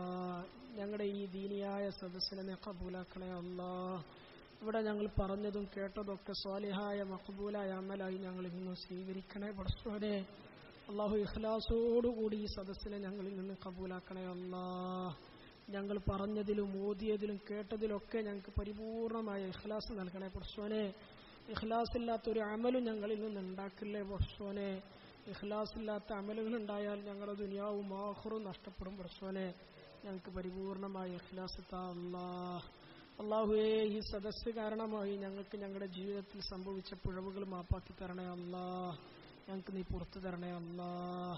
ഞങ്ങളുടെ മാതാപിതാക്കൾക്ക് പുറത്തു കൊടുക്കണേ പടച്ചോനെ. അവർ സാധുക്കളാണ് പടച്ചോനെ. അവർ പാവങ്ങളാണല്ലോ. അവർ സാധുക്കളാണല്ലോ. അവരിൽ പലരും രോഗങ്ങൾ കൊണ്ട് പ്രയാസപ്പെടുന്നുണ്ട് പടച്ചോനെ. ആജിലായ മുസ്തമിറായ ഷിഫ നൽകണേ അല്ലാ. ആജിലായ മുസ്തമിറായ ഷിഫ നൽകണേ അല്ലാ. നിന്റെ താഴത്തിലായിട്ടുള്ള ദീർഘായുസ്സും നിന്റെ താഴത്തിലായിട്ടുള്ള ആഫിയത്തോടു കൂടിയുള്ള നല്ല ജീവിതം അവർക്ക് കൊടുക്കണേ അല്ലാ. പടച്ചോനെ അവരിൽ നിന്ന് മരണപ്പെട്ടു പോയവർ ഒരുപാടുണ്ട് പടച്ചോനെ. അല്ലാഹു അവരുടെ ബർസഖിയായ ജീവിതം അവർക്ക് റാഹത്തിലാക്കി കൊടുക്കണേ അല്ലാ. അവർക്ക് നീ അവരുടെ ബർസഖിയായ ഒറ്റക്കുള്ള ജീവിതത്തിൽ ഏറ്റവും നല്ല കൂട്ടാകണേ പടച്ചോനെ. അവർക്ക് മഗ്ഫിറത്തും മർഹമത്തും കൊടുക്കണേ അല്ലാ. ഞങ്ങളുടെ ഭാര്യമാരെ, ഞങ്ങളുടെ മക്കളെ, ഞങ്ങളുടെ കുടുംബങ്ങളെ എല്ലാവരെയും നീ കബൂലാക്കണേ പടച്ചോനെ. ഞങ്ങളുടെ ഭാര്യമാരിൽ ഞങ്ങൾക്ക് സന്തോഷം കൊണ്ട പടച്ചോനെ. ഞങ്ങളുടെ കുടുംബജീവിതങ്ങളിൽ ഞങ്ങൾക്ക് റാഹത്ത് കൊണ്ടല്ലാ. ഞങ്ങളുടെ മക്കളിൽ ഞങ്ങൾക്ക് കൺകുളിർമ തരണേ പടച്ചോനെ. അല്ലാഹുവേ എല്ലാവിധ മലാലത്തിന്റെ വഴികളിൽ നിന്നും ഞങ്ങളെ മക്കളെ നീ കാക്കണേ അല്ലാ. പടച്ചോനെ ഒന്നും ഞങ്ങളുടെ കൈകളിലല്ലല്ലോ പടച്ചോനെ. ഞങ്ങൾക്ക് നിയന്ത്രിക്കാൻ കഴിയുന്ന അവസ്ഥയിലല്ലല്ലോ പടച്ചോനെ. എല്ലാം നിയന്ത്രിക്കുന്നവനും എല്ലാം തീരുമാനിക്കുന്നവനും നീയാണ് പടച്ചോനെ. അല്ലാഹു ഞങ്ങളുടെ മക്കളുടെ കാര്യത്തിൽ ഞങ്ങൾക്ക് സ്വസ്ഥതയും സമാധാനം തരണേ അല്ലാ. അവർക്ക് കിട്ടേണ്ട ഏറ്റവും നല്ല തർബിയത്തും തസ്കിയത്തും നീ തന്നെ കൊടുക്കണേ പടച്ചോനെ. അല്ലാഹു ഞങ്ങൾക്ക് ഞങ്ങളുടെ കുടുംബജീവിതങ്ങളിൽ ഭദ്രത തരണേ പടച്ചോനെ. അല്ലാഹു എല്ലാവിധ ഹറാമുകളിൽ നിന്നും എല്ലാവിധ ഫസാദുകളിൽ നിന്നും ഞങ്ങളെയും ഞങ്ങളുടെ കുടുംബത്തെ നീ രക്ഷപ്പെടുത്തണേ അല്ലാ. ഞങ്ങളുടെ സഹോദരി സഹോദരങ്ങളെ, ഞങ്ങളുടെ മറ്റു കുടുംബങ്ങളെ എല്ലാവരെയും നീ കാക്കണേ പടച്ചോനെ. എല്ലാവരും നീ കബൂലാക്കണേ അല്ലാ. എല്ലാവർക്കും ഈമാനും ഹിദായത്തും കൊണ്ട പടച്ചോനെ. അല്ലാഹുവെ എല്ലാവരിലും നീ ദീനെത്തിക്കണേ അല്ലാ. പടച്ചോനെ നിന്നെ പേടിച്ച് ആഖിറത്തെ പേടിച്ച് ജീവിക്കാൻ തൗഫീഖ് നൽകണേ അല്ലാ. അള്ളാഹുവേ ഞങ്ങളുടെ അയൽവാസികളെ, ഞങ്ങളുമായി ബന്ധപ്പെട്ട ഞങ്ങളുടെ കൂട്ടുകാരെ, സുഹൃത്തുക്കളെ, അള്ളാഹുവേ ഞങ്ങളുടെ നാട്ടുകാരെ എല്ലാവരും നീ കബൂലാക്കണേ പടച്ചോനെ. എല്ലാവർക്കും എല്ലാവിധ ഹൈറിന്റെ വാതിലുകളും നീ തുറന്നു കൊടുക്കണേ പടച്ചോനെ. അള്ളാഹു ഈ നാടിനെ നീ കബൂലാക്കണേ അല്ലാ. ഈ പള്ളിയെ നീ കബൂലാക്കണേ പടച്ചോനെ. ഈ പള്ളിയുമായി ബന്ധപ്പെട്ടവരെ നീ കബൂലാക്കണേ അല്ലാ. അള്ളാഹുവേ നിന്റെ പരിശുദ്ധ ഖുർആനിന്റെ സദസ്സിൽ ഒരുമിച്ചുകൂടി ഈ സാധുക്കളായ ഞങ്ങളെല്ലാവരെയും നീ കബൂലാക്കണേ അല്ലാ. ആരെയും നീ പാഴാക്കല്ലേ പടച്ചോനെ. നിന്റെ ദീനിന്റെ ഏറ്റവും വലിയ മർക്കസായി, ഹിദായത്തിന്റെ മർക്കസായി ഈ പള്ളിയെ നീ കബൂലാക്കണേ അല്ലാ. അള്ളാഹു ഈ പള്ളിയെ സ്നേഹിക്കാനും ഇഷ്ടപ്പെടാനും ഈ പള്ളിയുടെ ഖിദ്മത്തിലായി സമയങ്ങൾ ചെലവാക്കാനും ഇരിക്കുന്ന ഞങ്ങൾക്കെല്ലാവർക്കും തൗഫീഖ് നൽകണേ അല്ലാ. ഇവിടെ കൂടി എല്ലാവർക്കും നീ മഗ്ഫിറത്തും മർഹമത്തും തരണേ പടച്ചോനെ. അള്ളാഹുവേ ലോക മുസ്ലിമീങ്ങൾക്ക് മുഴുവൻ നീ ഹിദായത്തിന് നസീബാക്കണേ അല്ലാ. മുസ്ലിം ഉമ്മത്തിന്റെ അവസ്ഥകൾ നന്നാക്കണേ പടച്ചോനെ. ഹിദായത്ത് നൽകണേ പടച്ചോനെ. അള്ളാഹു മുസ്ലിം ഉമ്മത്തിന്റെ അവസ്ഥകൾ പല കാര്യങ്ങളിലും പരിതാപകരമാണ് പടച്ചോനെ. അള്ളാഹുവെ പല രീതിയിലും പല പ്രതിസന്ധികളിലും ബുദ്ധിമുട്ടുകളിലും കഴിയുന്ന ഞങ്ങളെ സഹോദരങ്ങൾ ഒരുപാടുണ്ട് പടച്ചോനെ. ഇല്ലാത്ത കാരണങ്ങളും അന്യായങ്ങളും പറഞ്ഞ് ജയിലടക്കപ്പെട്ട ഞങ്ങളുടെ ഒരുപാട് സഹോദരങ്ങൾ പടച്ചോനെ നരകയാതന അനുഭവിക്കുന്നുണ്ട് പടച്ചോനെ. അള്ളാഹുവെ അവര് പടച്ചോനെ ബുദ്ധിമുട്ടുകളിലും പ്രയാസങ്ങളിലും മുങ്ങിപ്പൊട്ടിക്കഴിയുമ്പോൾ ഞങ്ങൾക്ക് സ്വസ്ഥമായി സന്തോഷത്തോടുകൂടി ജീവിക്കാൻ കഴിയില്ല പടച്ചോനെ. അള്ളാഹു ഞങ്ങളുടെ സഹോദരങ്ങൾക്ക് മോചനം നൽകണേ അല്ലാ. മുസ്ലിം ഉമ്മത്തിനെ നീ കബൂലാക്കണേ പടച്ചോനെ. അള്ളാഹു മുസ്ലിം ഉമ്മത്തിന്റെ ഇസ്സത്തിനെ മടക്കിത്തരണേ അല്ലാ. മുസ്ലിം ഉമ്മത്തിനെ ഏറ്റവും ഉയർന്ന സ്ഥാനത്ത് നീ എത്തിക്കണേ അല്ലാ. ലോകത്തിന്റെ ഇമാമായി എന്നും ഈ മുസ്ലിം ഉമ്മത്തിനെ നീ നിർത്തണേ പടച്ചോനെ. അള്ളാഹുവെ എല്ലാവിധ ഖൈറുകളും നിന്നോട് ചോദിക്കുന്നു അല്ലാ. ഞങ്ങളിൽ ഒരുപാട് ആളുകൾ പല പ്രയാസങ്ങളിലും ബുദ്ധിമുട്ടുകളിലും കഴിയുന്നവരുണ്ട് പടച്ചോനെ. രോഗികൾ ഒരുപാടുണ്ട് പടച്ചോനെ. പേരുള്ളതും ഇല്ലാത്തതും കാരണങ്ങളുള്ളതും ഇല്ലാത്തതുമായ ഒരുപാട് രോഗങ്ങൾ കൊണ്ട് പ്രയാസപ്പെടുന്നവരുണ്ട് അല്ലാ. എല്ലാവർക്കും ആജിലായ മുസ്തമിറായ ഷിഫ നൽകണേ പടച്ചോനെ. സാമ്പത്തികമായ പ്രയാസങ്ങളിലും ബുദ്ധിമുട്ടുകളിലും കഴിയുന്നവർ അള്ളാഹുവെ കടഭാരം കൊണ്ട് താങ്ങാൻ കഴിയാതെ പ്രയാസപ്പെട്ട് ജീവിക്കുന്ന സാധുക്കൾ അള്ളാഹു ഞങ്ങളുടെ കൂട്ടത്തിൽ തന്നെ ഉണ്ട് പടച്ചോനെ. അള്ളാഹു പുറത്ത് ജീവിക്കുന്ന കുറേ സാധുക്കളുണ്ട് പടച്ചോനെ. അള്ളാഹു എല്ലാവരുടെ കടങ്ങളും വീട്ടാനുള്ള ഹൈറായ വഴികൾ നീ തുറന്നു തരണേ പടച്ചോനെ. എല്ലാവർക്കും ഹലാലായ റിസ്കിന്റെ വഴികൾ തുറന്നു തരണേ പടച്ചോനെ. അള്ളാഹു വീടുകളില്ലാതെ ബുദ്ധിമുട്ടി പ്രയാസപ്പെട്ട് കഴിയുന്നവരുണ്ട് പടച്ചോനെ. അള്ളാഹുവെ വീടുകളില്ലാത്തവർക്ക് വീട് നൽകണേ അല്ലാ. സമാധാനത്തിന്റെ സന്തോഷത്തിന്റെ വീടുകൾ നൽകണേ പടച്ചോനെ. എല്ലാവർക്കും സാമ്പത്തിക അഭിവൃദ്ധിയും അള്ളാഹുവെ സാമ്പത്തികമായ കെട്ടുറപ്പും നൽകണേ പടച്ചോനെ. അള്ളാഹുവെ നിന്നോട് അലങ്കാരങ്ങളും ആഡംബരങ്ങളും ഞങ്ങൾ ചോദിക്കുന്നില്ല പടച്ചോനെ. അള്ളാഹുവെ ആവശ്യങ്ങളും അത്യാവശ്യങ്ങളും നീ ഞങ്ങൾക്ക് പൂർത്തിയാക്കി തരണേ അല്ലാ. അള്ളാഹുവെ ഞങ്ങളിൽ മക്കളില്ലാതെ ദുഃഖിച്ചു കഴിയുന്ന ഒരുപാട് സാധുക്കളുണ്ട് പടച്ചോനെ. അള്ളാഹുവെ മക്കളുടെ കാര്യം തീരുമാനിക്കുന്നവൻ നീയാണ് പടച്ചോനെ. കൊടുക്കുന്നതും കൊടുക്കാതിരിക്കുന്നതും നിന്റെ തീരുമാനമാണല്ലോ. അള്ളാഹുവെ മക്കളില്ലാതെ സങ്കടപ്പെട്ട് കഴിയുന്നവർക്ക് മക്കളെ കൊടുക്കണേ പടച്ചോനെ. അള്ളാഹുവെ കിട്ടിയ മക്കളെ നീ സാലിഹ്യങ്ങളാക്കണേ അല്ലാ. അള്ളാഹുവെ ഞങ്ങളിൽ വിവാഹപ്രായമെത്തിയ യുവതി യുവാക്കളുണ്ട് പടച്ചോനെ. എല്ലാവർക്കും യോജിച്ച ഇണകളെ നൽകി ഹൈറായ ദീനിയായ കുടുംബജീവിതത്തിന് നീ തൗഫീഖ് നസീബാക്കണേ അല്ലാ. അള്ളാഹുവേ ഞങ്ങളുടെ മരണം ഏറ്റവും നല്ല നിലയിലാക്കണേ അല്ലാ. ഞങ്ങളുടെ ബർസഖിയായ ജീവിതം റാഹത്തിലാക്കി തരണേ അല്ലാ.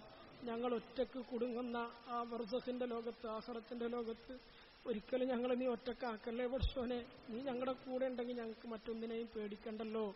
അള്ളാഹുവേ ഞങ്ങൾ നീ ഒറ്റക്കാക്കരുതേ പടച്ചോനെ. നിന്റെ സ്വർഗം ഞങ്ങൾ ചോദിക്കുന്നു അല്ലാ. നിന്റെ നരകത്തിൽ നിന്ന് ഞങ്ങൾ കാവലിനെ തേടുന്നു പടച്ചോനെ. അള്ളാഹു നിന്റെ പ്രിയപ്പെട്ട ഹബീബ് സല്ലല്ലാഹു അലൈഹി വസല്ലമയോടൊപ്പം സ്വർഗത്തിൽ സന്തോഷത്തോടുകൂടി റാഹത്തോടുകൂടി ആനന്ദിച്ച് കഴിയാനുള്ള തൗഫീഖ് ഞങ്ങൾക്ക് എല്ലാവർക്കും നീ നൽകണേ അല്ലാ. അള്ളാഹുവെ ഞങ്ങളുടെ എല്ലാ അമലുകളിലും ഞങ്ങൾക്ക് പരിപൂർണ്ണ ഇഖ്ലാസ് തരണേ പടച്ചോനെ. അള്ളാഹുവെ ശൈത്താനിയത്തിന്റെ ഫിത്നകളിൽ നിന്നും ഫസാദുകളിൽ നിന്നും ഞങ്ങൾ നീ കാക്കണേ പടച്ചോനെ. എല്ലാവിധ ഖൈറുകളും നിന്നോട് ചോദിക്കുന്നു പടച്ചോനെ. എല്ലാവിധ ഷർറുകളിൽ നിന്നും നിന്നോട് കാവലിനെ തേടുന്നു പടച്ചോനെ. اللهم لا تردنا خائبين بسبب ذنوبنا يا أرحم الراحمين. ربنا تقبل منا إنك أنت السميع العليم وتب علينا إنك أنت التواب الرحيم. آمين برحمتك يا